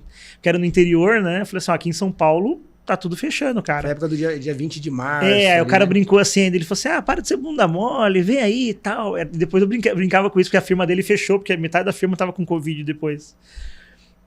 E aí a gente tirou o pé, aí começou aquela coisa de adaptar, né? Ia pro interior, tentava não não ter muito contato com as pessoas. Aí ajudou a parte de eu não ter muita questão com horário. Porque às vezes eu chegava na firma, ficava até a noite que não tem mais ninguém, ou ia Mas de você não sábado. parou, continuou trabalhando normalmente. Fomos direto. Aí eu ficava de manhã em casa, porque que era minha ex-esposa na época, né? Ficava com meu filho de manhã em casa, trabalhando também, que dava aula, e à tarde eu ia atender cliente. E foi nessa pegada aí a pandemia inteira. Aí quando eu falei assim, passando a pandemia, eu acerto as coisas e tomo o rumo de novo. Que é o que você já imaginava. Aí terminei a pandemia, divórcio. Aí falei, agora é a parte pessoal. Aí tive que arrumar toda a parte da vida pessoal. E aí você começa a... Aí eu tive uma chance também de avaliar até o serviço com a Doreto, o que eu queria fazer daqui para frente. Porque até então a gente estava suprindo necessidade de mercado. Foi um período de reflexão interna. Foi, porque assim, os clientes estão precisando disso. Mas assim, eu precisava ver agora o que eu queria, entendeu? Porque até então, na minha cabeça, eu falava assim, bom, até quando eu for aposentar, o que eu vou fazer? Eu vou consertar a placa. Então eu vou investir agora em aprender a consertar a placa. Quando um dia que eu for aposentar, eu fico num laboratório. Porque tem o Roberto Balói que trabalha com a gente. Ele trabalhou na Charmilis muitos anos atrás, depois como terceiro, e ele conserta placa de máquina, né? E eu falo pra ele, quero ficar desse jeito aqui, ó, ficar numa bancadinha consertando placa. Mas a especialidade que você tem em máquina não pode, né, cara? Sim. Jogar isso fora. Eu vou ficar aqui, tá? Hoje eu tô mudando isso. Acho que o futuro vai ser, de repente, vender máquina. Eu até brinquei um dia com um cliente, eu cheguei num cliente, ele falou assim, você vai vender máquina? Eu falei assim, eu não sei mentir. Aí ele falou assim, mas você tá falando que vendedor de máquina é mentiroso? Eu falei assim, eu tô falando que eu não sei mentir. Não tô falando nada disso, né? Não foi isso que eu falei, mas eu não sei mentir. Mas hoje tá indo para isso, porque eu sempre gostei dessa parte de estratégia, de coisas, de mercado, e eu tô mais ou menos sendo empurrado para isso daí às vezes, entendeu? Sim, então, tem até essa fase que você levou para mim quando a gente bateu o papo semana passada ou retrasada, que a gente vai entrar agora para falar disso. Mas vamos falar aí esses 15 anos de carreira que você contou até agora na Eletrosão. Tem alguma história que você, assim, uma história engraçada e uma história que você lembre, né? Ó, cara, aconteceu um negócio bem interessante aqui numa empresa X. E uma história que também que sua parte técnica, o seu conhecimento, sua especialização, ela foi fundamental num cliente específico, que tipo assim, que ficou marcado para você? Cara, até hoje, eu não sei se eu levo muito a sério tudo, tem essa parte também. Eu sou muito brincalhão, mas nessa parte técnica eu sou sempre muito sério com as coisas. Tem coisas, às vezes, que eu só vou me tocar do tamanho a hora que eu vou contar, né? Quando eu vou contar assim, eu falei, já entrei numa firma uma sexta-feira e saí de dentro da firma no domingo de manhã. Já aconteceu isso. Né? Assim, de ter um problema rodando e tendo que esperar fazer teste. Aí o cara falou, mas assim, sexta-feira à tarde, só saiu no domingo de manhã, assim, dormindo, cochilando num canto lá. E o cara falou, você saiu só no domingo? Mas que história é essa? Tipo assim, mas pra mim é algo que passou normal. O que eu gosto dessa parte, assim, que hoje, quando eu paro pra pensar às vezes, é essa parte de aplicação. Principalmente de produto, né? De ver as coisas. Eu sou o cara que, assim, eu tô sempre pegando alguma coisa e pensando em como aquilo foi produzido, ou eu sei como aquilo foi produzido, porque eu vi a ferramenta daquilo. Outro dia eu comprei uma lixeira, eu falei, nossa, mas eu vi a ferramenta dessa lixeira lá no cliente. Né? Então é essa parte que eu falo que é a parte mais interessante. Chegou uma época que eu achei que de repente isso ia estragar as coisas, entendeu? Então quando eu vejo uma fita de LED, eu sei como que é dentro da fita de LED. Então as coisas meio que eu achei que ia perder a magia. Perde o brilho, né? Ia perder o brilho. Mas é todo dia uma coisa nova. Assim, para mim é fascinante isso. É todo dia uma coisa nova e todo dia um produto novo. E eu não aguento. Eu chego no cliente, eu vejo uma ferramenta aberta em cima da bancada, eu quero saber, assim, eu quero saber aquilo vai fazer o quê, entendeu? Para que vai sair dali de dentro? Você falou o negócio, né? Todo dia uma coisa nova, todo dia um produto novo. Eu falo isso dentro da CNC Lab também, porque apesar que a gente tem todo dia, a gente, vamos dizer assim, teoricamente a gente recebe equipamento, a gente vai dar manutenção de equipamento, atender cliente, mas eu falo que todo dia é um assunto novo, todo dia é dinâmico. Acho que nós que trabalhamos com manutenção, independente da área, se você trabalhar na parte comercial, na parte do atendimento ou na parte técnica, a gente conversa, apesar de parecer que é tudo igual, atender a máquina, mas não é. completamente diferente. Isso que é o gostoso da nossa área. A nossa rotina, que é uma rotina, ela é uma rotina dinâmica, né, cara? E você falou isso, eu falo isso internamente pra gente. E até quando eu trabalhava dentro do laboratório, nessa época da ATEC, eu lembro de uma cobrança do pessoal lá, assim, eu tava lá com o aparelho em cima da bancada, eu nunca saí de lá de dentro. Ele é da Bosch. Aí a pessoa colava assim, mas a Bosch faz o quê? Esse equipamento que você está arrumando, ele testa o quê? Ah, não sei. Então, assim, você pergunta pro cara quando você for entregar o equipamento, dá uma perguntada para ele. Então, assim, isso que você está mexendo aí, né? Chegou a empresa tal, mas assim, a empresa tal, ela faz o quê? Ah, uma empresa especializada em outra coisa. O comando onde estava essa máquina faz o quê, entendeu? Aí o negócio começa a ampliar o horizonte, você acaba sabendo mais sobre tudo, né? Porque às vezes a gente não tem esse cuidado, às vezes. Igual eu falei, eu vejo a ferramenta em cima da mesa, eu fico interessado para saber assim, o que vai sair dali, entendeu? E às vezes não dá para sacar, você vai lá e pergunta pro cara, fala, vai sair o quê? Essa ferramenta faz o quê? Não, a ferramenta para tal coisa. Você fala, legal. E aí depois é legal, você vai lá no supermercado, você vê lá o produto final, a embalagem de cosmético, porque hoje, essa parte de cosmético hoje bomba na parte de erosão, né? Porque o foco aqui sempre foi automotiva.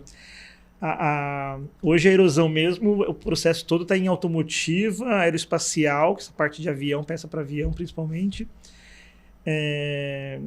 e produtos no geral. Então você chega no mercado assim, eu vejo um monte de coisa que eu vi a ferramenta num cliente lá, entendeu? Um lacrezinho da Heineken, uma embalagem de plástico de algum produto. Ali, igual eu falei, eu olhei a lixeira, eu tinha visto a ferramenta da lixeira no cliente, entendeu? Não, e é gostoso, é prazeroso você saber que você trabalhou, que nem a gente lá recebe equipamento e a gente... Mas assim, esse equipamento é de que máquina? Máquina que produz o quê? Então, às vezes, até no dia a dia nosso, né?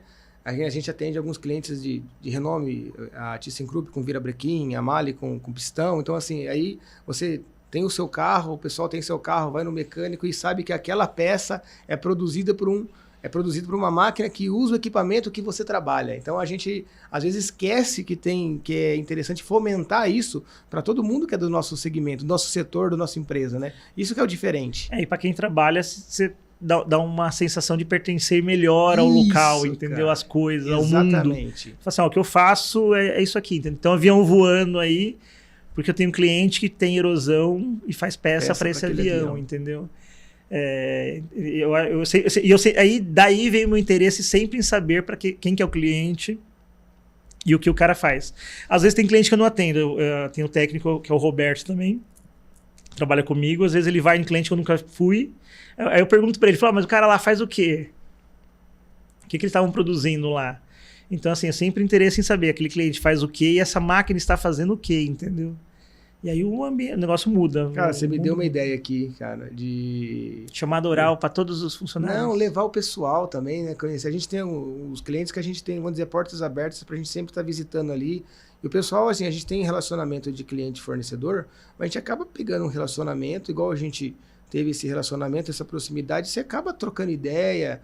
Não vou falar que a gente vira amigo de comer uma pizza em casa, mas a gente vira um amigo de a gente trocar conhecimento, trocar ideia, bater papo em assuntos paralelos. Então a gente tem condições de até visitar o cliente e levar o pessoal lá para ver isso daí, para ter essa visão. Porque você acaba pegando. E mesmo a gente tendo muita ferramentaria, muita gente fazendo coisa, você também tem os especializados. Então eu tenho cliente que é especializado lá em embalagem para Avon, para batom. Então eu chego em casa lá, eu olho assim, eu sei onde foi feito. Quando eu trabalhava na Home, daí a gente trabalhava em engenharia, né? Mas a gente via as máquinas e para quais clientes eram vendidos e normalmente os testes finais de produtos faziam na própria Home. Então a gente via muito produto, você falou de Avon ali, eu lembro do lançamento do Planes, do Carros, que eles fizeram, não lembro agora se foi a Natura ou o Boticário. Eles fizeram lá a forma do shampoozinho, né, do formato do carro. E aí a gente ia lá na produção e via produzir. Depois a gente via lá no shopping center. Lá, e aí eu lembro que eu comentava quando a gente passava no shopping, lá os produtos que a gente estava testando no dia a dia na Home. Né? Então, assim, é legal quando você trabalha na empresa, você vê isso acontecer. E depois você vê isso no mercado, vê dentro da sua casa. E tem essa parte legal também, porque, por exemplo, eu falei, meu pai trabalhou na Estrela Brinquedos. A Estrela retomou uns anos atrás, mas fazendo os mesmos brinquedos. E ainda tem ferramenta que é da mesma época. Verdade, ainda. Cara. E quando eu fui lá, assim, eu tava vendo o cara arrumando ferramentas ou recriando, refazendo ferramenta de brinquedo que, assim, era da infância, entendeu? Eu lembro do meu pai trazendo coisa da Estrela. Então, assim, você acaba vendo ferramentas de coisas que foi a vida inteira vendo aquilo ou participou aquilo da sua vida de algum jeito, né? Sim, Essa parte é legal. A parte automotiva também, né? Você entrar num carro que você vê ali peças que você já viu o molde saindo. Hoje quando eu visito o cliente, eu costumo ver isso, né? Que, igual você falou, o que ele produz, o que ele faz, aonde que é aplicado. E depois a gente identifica no nosso dia a dia. Cara, isso é sensacional. Mas essa dica que você falou, que eu falei que tive uma ideia aqui, eu vou fazer lá na CNC Live, levar o pessoal para visitar, porque é diferente, você se sente dentro do... igual você comentou. Ô Daniel, então vamos agora falar aqui, posso chamar de nova fase, né? Que, como você identificou aqui para mim, que você agora está como head da divisão Pro 1000 EDM na Vitor Buono. Então, essa que é aí onde você comenta, né? Parte de vender máquina, como é que você começou a enxergar o mercado. Isso seria parte daqueles planos que você tinha, que você enxerga a sua carreira de a cada 6 em 6 anos você tem uma mudança. Você tinha um planejamento para Doreto ali até no meio da pandemia, que a pandemia deu essa enroscada, mas depois que passou a pandemia, você analisou, isso fazia parte dos seus planos já. Como que foi isso e como é que está agora essa nova fase aí com a Pro 1000 e depois você vai apresentar para a gente, né? A Pro 1000 e essa... vamos dizer assim, essa associação com a Vitor Buono. Essa parte engraçada, planejamento nenhum. Eu tinha, depois da pandemia, falei assim, bom, precisa dar uma retomada até na parte pessoal também, já estava em outro relacionamento, já alinhando outro casamento já, né?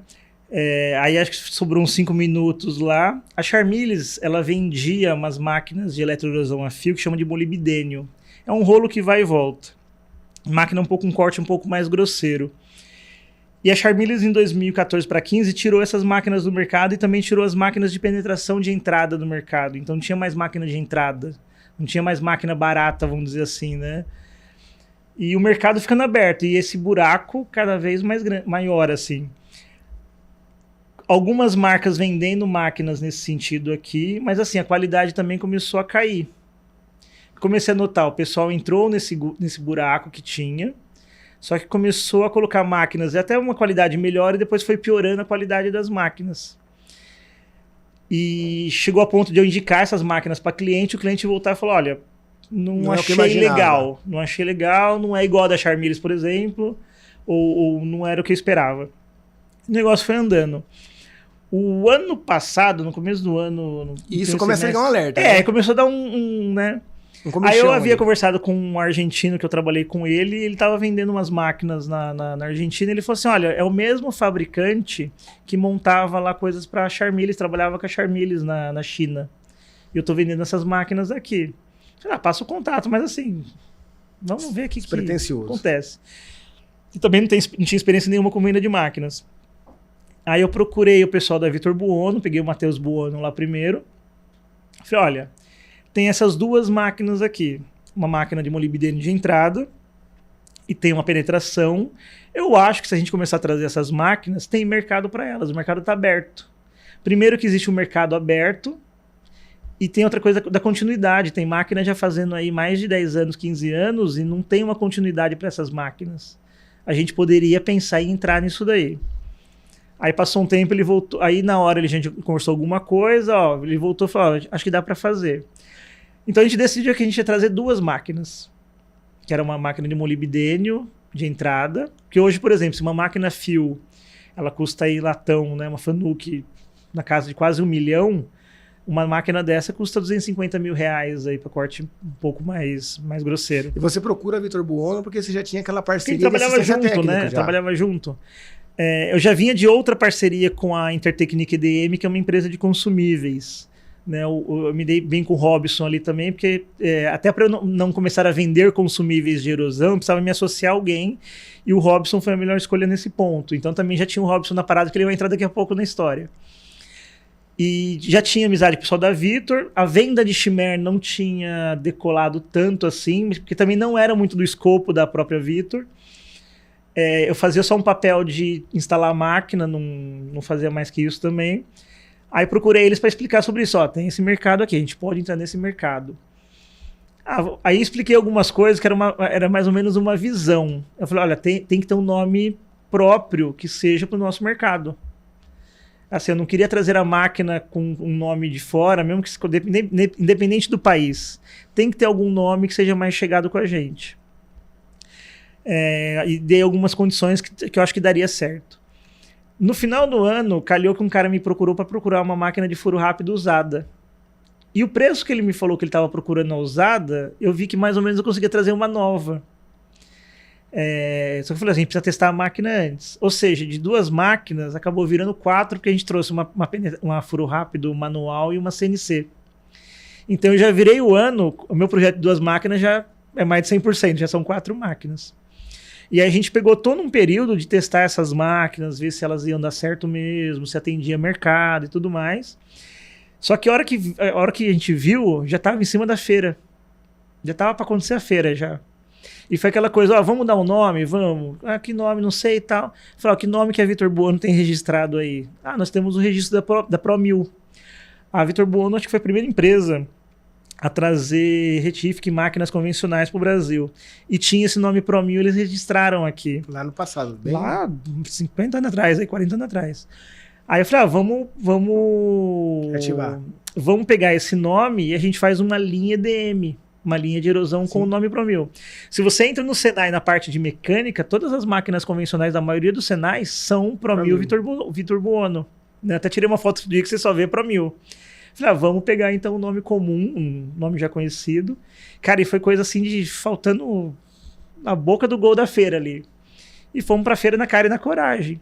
Só que assim, nem eu e acho que nem a Vitor tava esperando a repercussão e a procura que isso teve. Ajudou, porque essa empresa que a gente traz as máquinas, ela deu continuidade nos projetos das máquinas que a Charmilis vendia. Tanto que na própria feira a gente tava com uma máquina que era exatamente a máquina que a Charmilis vendia. É uma máquina que você conhecia já então. Que os clientes já conheciam, né? Mas assim, já é uma máquina conhecida, mas com uma eletrônica ultrapassada, já antiga já. Já tinha projetos novos e a gente começou a dar continuidade e dali para frente foi só...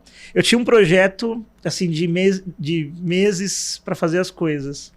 Em setembro eu estava fazendo coisa que era para fazer na virada do ano só. Né? Esse mês mesmo a gente está recebendo um lote enorme de máquinas. O showroom está pronto. Então agora em dezembro para janeiro a gente estreia o showroom também. Que vai ser em São José dos Campos. E tá bombando. E os clientes que a gente já fechou venda, já tá com a máquina entregue, a maioria é indústria. Vamos convidar a gente lá para conhecer vamos lá. essa inauguração, chamar o Danilo aí, vamos junto lá. E agora a gente tá colocando as máquinas, assim, tem ferramentaria, mas assim, a gente entrou legal em indústria, né? Cara, muito pouco tempo, então praticamente um ano você vira de cabeça para baixo. Tudo, porque foi muito rápido. Aí, igual eu falei, a gente chegou na boca do gol da feira para acontecer. Eu casei assim, depois da feira eu tava casando também. Tava casando, tava vendendo máquina, fazendo a feira. Tava casando certo, porque a Viviane hoje ela acaba sendo uma sócia também da Doreto, porque assim, o técnico é muito ruim com o papel. Não sei se você já notou isso. Sim, com certeza. Técnico para relatório, responder relatório, essas coisas é terrível. Aí ela assumiu toda essa parte de papel e documentação da empresa, cobrança também. Então, para mim, é uma parceria tanto no casamento quanto na parte profissional. E aí eu consegui também começar a ter um pouco mais de tempo para dedicar para a ProMil, porque desde da feira para cá, a gente virou final de semana, a gente virou noite. E na feira aconteceu já um fato. Eu fui para a feira com 4 máquinas. No stand eu só tava com 3, que eu tive que entregar uma que o cara tinha comprado. Lembra que eu falei da Furo, né? Tinha dado certo tudo e tal. Eu fui com 3 máquinas. Durante a feira, começou a aparecer gente, mas não tem uma máquina assim, não tem uma máquina assada, uma desse tamanho. A gente foi colocando. A hora que eu saí da feira, eu já tava com 23 máquinas divididas nos modelos assim, com catálogo. E foi uma loucura, cara. E saímos da feira bombando, até agora bombando. E hoje você tá como? Hoje você tá então, com a ProMil, junto com a Vitor Buono e continua com a Doreto. E como é que você faz para administrar isso daí? Então, aí como que ficou a parte da ProMil? Hoje, a minha atenção tem que ficar para assistência técnica. Mas hoje eu trabalho em toda a parte de divulgação. O site, a gente faz o site. A parte do Instagram também a gente faz o site. A gente responde para os clientes que entram em contato.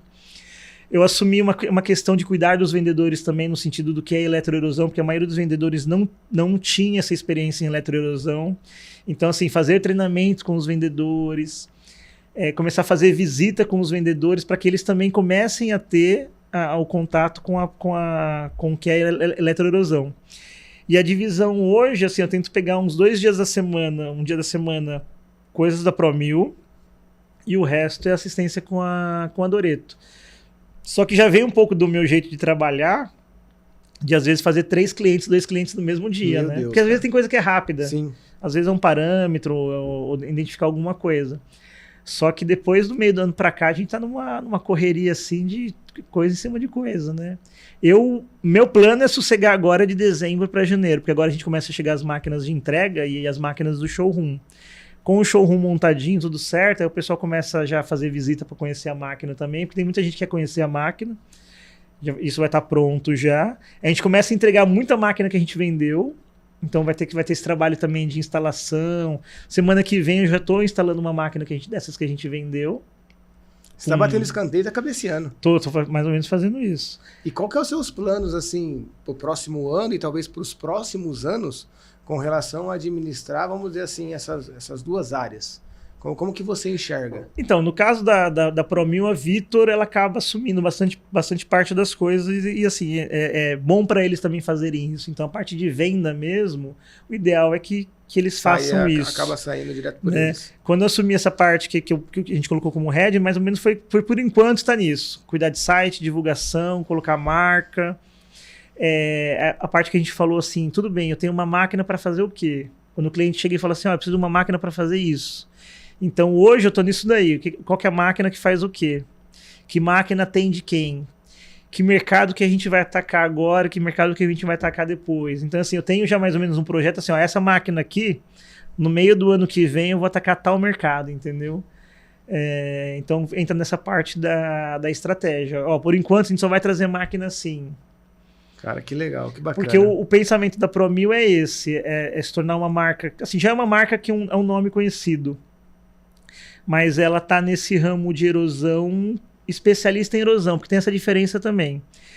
Os nossos concorrentes, eu vou chamar assim de concorrente, que vendem algumas máquinas semelhantes, às vezes não tem gente especializada em erosão. Então essa é uma vantagem, vamos dizer assim? É uma vantagem. A gente tem um corpo técnico já voltado para isso, e a gente conhece o processo, né? Quando eu vendo uma máquina, eu não vou vender máquina sem saber exatamente se a máquina vai atender ou não o cliente. É o diferencial. É o diferencial. E agora você olhando assim, vou mudar um pouquinho a pergunta. Você agora mudando, você sempre focou na assistência técnica, agora trazendo máquinas, vendendo máquinas, aplicando máquinas. Como que você vê o mercado de eletroerosão do Brasil aí para os próximos 5 anos ou para o futuro? Ele já estava mudando. Quando a gente entrou, a gente virou de ponta cabeça. Explica pra gente isso daí. Porque até então, assim, eu tenho empresas que vendem uma máquina aqui e vendem outra ali. Mas assim, estavam cada um no seu quadrado. Quando a gente entrou com uma marca, porque assim, a gente é do grupo da Vitor Buono, mas com nome independente. E por enquanto, uma mentalidade um pouco independente no funcionamento de divulgação de algumas coisas. Então a gente comprou uma briga com empresas que são mais ou menos do porte da Vitor Buono, que tem a máquina de erosão como uma das máquinas de portfólio, entendeu? Uhum. Porque a Chimera, quando a gente trabalhava, também estava dentro de um portfólio da Vitor. Com o projeto da ProMil, foi meio que para tirar desse balaio de um monte de máquinas. Então a gente ficou entre o pessoal que vende um monte de máquina que também vende erosão e o pessoal que só vende erosão. Acho que a posição da ProMil tá nesse ponto hoje. Um ponto intermediário. Um ponto intermediário. Os clientes já notaram isso também. Que é onde tinha uma lacuna que você enxergou lá atrás. E a gente tem a máquina de latão também, tanto que agora em janeiro a gente estreia já uma outra marca no portfólio da ProMil. A gente está fechando com outro fornecedor essa parte de latão. Mas hoje o nosso mercado é essas máquinas de molibdênio, que são máquinas que estão com a tecnologia muito alta. Na Ásia, essas máquinas estão tomando conta de mercado, às vezes até de máquina de latão. Então a gente está falando que máquina de 1/4 do preço está tomando conta em aplicação mais... vai de 1 centésimo e pouco, né? Porque o pessoal está percebendo também que às vezes não precisa tanta precisão, sim, tanta coisa para fazer um produto que no final não vai precisar de tudo isso. Então na Ásia já tem esse movimento das máquinas de molibdênio tomar mercado, e é o que está acontecendo. Você vê a foto lá, o cara tem 30 máquinas, uma do lado da outra. Máquina barata que se parar ele jogo a máquina fora, eu troco por uma outra rapidamente. E o mercado que a gente está visando é esse. Então, assim, tanto que às vezes eu pego máquinas que são conhecidas como máquinas precisas, mas que a minha, que é um pouco mais grosseira, faz o mesmo trabalho que essa máquina usada de 20 anos atrás está fazendo. Entendeu? Um cara que entende de processo, um cara que entende de aplicação como você, não tem pessoa melhor para poder explicar isso para o cliente. Poder falar para o cara fala, tô comprando uma máquina aqui, tudo bem, eu tenho um mercado que é preciso, que custa X. Eu falei, mas eu tenho uma máquina também que custa X, que é nova e faz a mesma coisa que essa usada de 30 anos. Cara, só tenho a desejar sorte para você, sucesso, porque assim, você tem toda a experiência possível para atender os clientes e atender esse mercado aí que é tão específico, né, cara?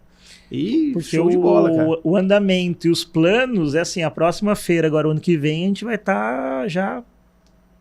Ah, que legal, né? Vamos te visitar lá, acho que vai estar no ponto máximo do negócio aí, que até bacana. com a parceria que a gente vai ter, a abertura do showroom e tudo mais, e o ritmo que as coisas estão, porque o negócio está acelerando cada vez mais. Sim. Só que o bom, aí vem aquela questão que você falou, como que está dividindo Doreto e Promil? Porque agora a Promil ela está começando a andar sozinha, tem isso também. Porque o projeto, quando ele começa a andar sozinho, é igual o projeto para você aqui do podcast. Dá muito trabalho no começo, continua dando trabalho, mas chega uma hora que tem que começar a fluir. Sai natural, exatamente, sai natural. A coisa tem que começar a andar sozinho, as pessoas em volta têm que entender o ritmo também para estar junto. A gente está até conversando sobre isso, assim, muitas empresas que era só de assistência de erosão, a maioria fechou. Cresceu muito e acabou fechando. Porque não acompanhou o mercado de ferramentaria. Não acompanhou o mercado e essa questão que a gente tem muito hoje também, né? O cara para de consertar e terceiriza o conserto.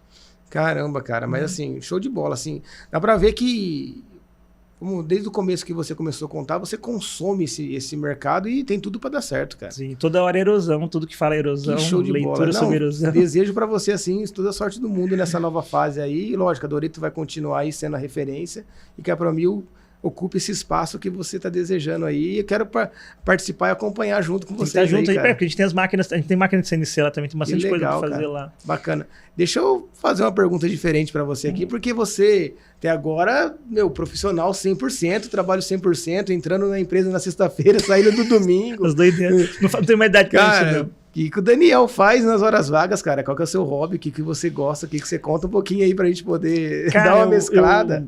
Eu sempre gostei muito de ler. Eu gosto de ler essa parte de astronomia, espaço, física, sempre gostei bastante. E eu pinto, reformo miniaturas de Fórmula 1, carros de Fórmula 1. Cara. Às vezes eu compro um negócio debulhado para tirar tinta, pintar tudo do zero, adesivar tudo do zero e deixar o mais perfeito até do que era o original. Às vezes eu compro um negócio original, eu desfaço pra pintar e fazer ficar certo. E da onde vem também esse hobby, cara? A paixão pelo automobilismo?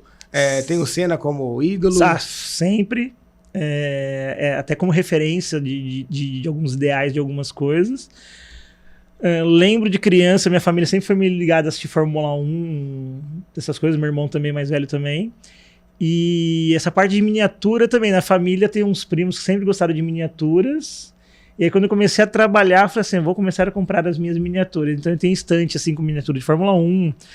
Que da hora, cara. Muitas. E precisa de um hiperfoco pra isso, né, cara? Sim. Então às vezes eu me pego lá, tipo assim, desmancho tudo, começo do zero. Passa horas. Horas fazendo isso. Que legal, Daniel. Que bacana, cara. Tem cliente que às vezes sabe, que às vezes eu posto eu tenho um cliente que tá no Instagram, que acabou me achando pela vida aí. Aí eu posto lá uma pintura de alguma coisa, né? Tem até um caso engraçado. Já quer comprar já ou não? Porque tem chama Fórmula 1 in Schools. F1 in Schools. É um evento da própria Fórmula 1, da FIA, que as escolas bolam miniaturas de carros que é um disparo por gás, né, por gás comprimido. E tem uma disputa, é um negócio mundial, tem no Brasil aqui, é um negócio mundial. E eu tive um cliente que pegou para usinar um corpo desses carrinhos, que era o Usinácio, e ele sabia que eu pintava, que eu fazia isso. Eles me chamaram, eu fui lá, pintei o carrinho, fiz toda a parte estética de adesivamento e tal. Que legal, cara. E a primeira vez que a gente fez, a molecada lá que faz, foi até pra Singapura disputar a final em Singapura. Que bacana, cara. Que da hora, Daniel. Então, assim, sempre aparece alguma coisa diferente. Eu preciso postar isso, eu ver se eu abro o Instagram, Começar a colocar isso no Instagram. Vamos acompanhar lá, que bacana, cara. Cara, que história fantástica. E agora, fechando com chave de ouro aí, com esse hobby diferente, né? Um hobby que, assim, é diferente, mas, assim, é bonito, né? É uma coisa que valoriza quem gosta de fazer e para quem vê também, né? Eu tenho 2 casos, um é concorrente, outro é cliente. Eu conheci eles nos grupos de miniatura antes de saber que eles mexiam com erosão. Que legal, cara. Um cara do Rio Grande do Sul e um cara aqui de Itu. Que também gostam da mesma coisa. Os caras já me conheciam dos grupos.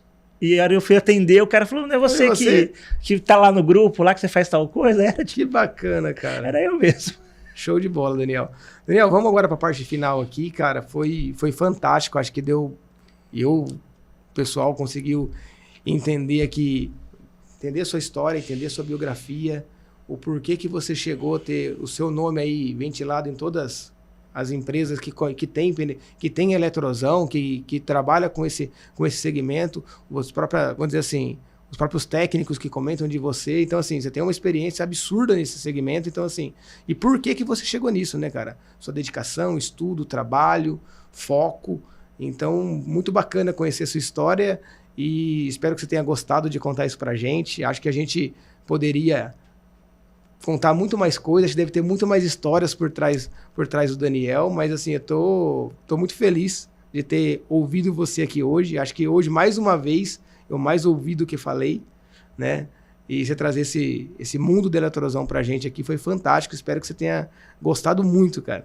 E na parte final agora, a gente tem o CNC Cast, ele ganha um presente, vamos dizer assim, que o pessoal está acostumado.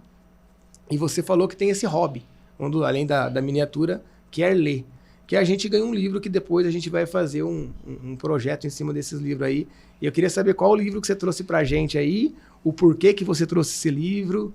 Conta pra gente aí que isso que é muito interessante também, né? A ideia nossa depois é fazer um projeto para fomentar a leitura e o porquê. Então, a história de... Todo mundo tem um livro que por trás tem uma história. Até agora foi assim. Então, queria que você explicasse o seu. Eu trouxe um livro do Carl Sagan, que chama Bilhões e Bilhões. O Carl Sagan, ele foi um cara também que divulgou, acho que foi um dos maiores divulgadores da astronomia. Existe um vídeo, um texto que é do Pálido Ponto Azul, porque ele convenceu a NASA a virar a Voyager e tirar uma foto de Saturno para ver a Terra, e era um pontinho. Então, se procurar, tem história disso daí. O Carl Sagan, o primeiro livro que eu li dele chamava O Mundo Assombrado pelos Demônios, onde ele testou a minha fé ali, porque como ele é um cientista, ele queria provar que toda parte religiosa é apenas uma fantasia. Caramba, então ele foi o cara que me testou e eu acho que eu passei e continuei acreditando em Deus. Para mim essa experiência foi boa, porque às vezes a gente não é testado na fé em situações, sim, mas na cabeça, né? Porque eu sempre gostei muito de ficar pensando sobre as coisas. E quando eu li o primeiro livro dele, que era Esse Mundo Assombrado pelos Demônios, eu falo que ele testou a minha fé, para ver se eu continuei mesmo com a fé ali intacta, mesmo tendo argumentos fantásticos e científicos, sim, de que aquilo tudo é uma baboseira. Caramba, cara. E ele faz isso de uma maneira, porque ele nunca atacou a religião, mas ele estava argumentando dentro da visão dele. Dentro da ciência. Esse livro, que é o Bilhões e Bilhões, é um compilado que veio depois que ele morreu. Porque para mim, assim, tudo é nascimento, vida e morte. Às vezes a pessoa fala assim, fulano morreu. Não, ele viveu, ele não morreu, ele viveu. Ele só não tá mais com a gente, mas ele viveu. Ele finalizou a fase dele, né? Ele viveu e viveu bem, né? Porque eu sempre falei assim, que você só vai falar que a pessoa teve sucesso ou não na hora que ela terminar a vida dela. Aí você pode falar, fulano teve sucesso, né? E esse livro aqui, ele mudou alguns conceitos. Aqui você vai descobrir que a camada de ozônio, que são 15 quilômetros, aí se eu comprimir é só 3 milímetros de camada de ozônio que nós temos, é uma casquinha de ovo que nos protege dos raios solares. Então, assim, são muitos conceitos astronômicos nesse sentido de curiosidades. Esse é um livro, a gente está falando lá quase do final da Guerra Fria, um compilado de textos lá depois da Guerra Fria, então teve uma questão ambiental muito forte, até ele explica essa questão do ozônio. Então aqui, quando eu li isso aqui, quando eu li isso aqui há 20 anos atrás, 25 anos atrás, ele já estava nessa questão ambiental que a gente tem que tomar cuidado, a gente tem que lembrar que nessa época que não sabia se uma bomba nuclear ia acabar com o mundo, né? Tem aqui uma entrevista, ele fala sobre o caso que ele escreveu junto com o Russo e tiraram um monte de trecho da entrevista porque falaram que era mentira.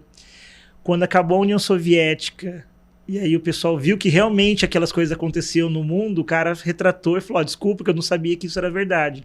Então já mostra como você esconder a verdade e as consequências que isso tem. Né? Ele já entra na questão do aborto naquela época, já a gente tá falando de muitos anos atrás. Esse livro saiu em 97, um ano depois que ele morreu. Mas são textos de antes disso ainda, é década de 80. Eu nunca li um livro de astronomia, cara. Não, Carl Sagan é fantástico.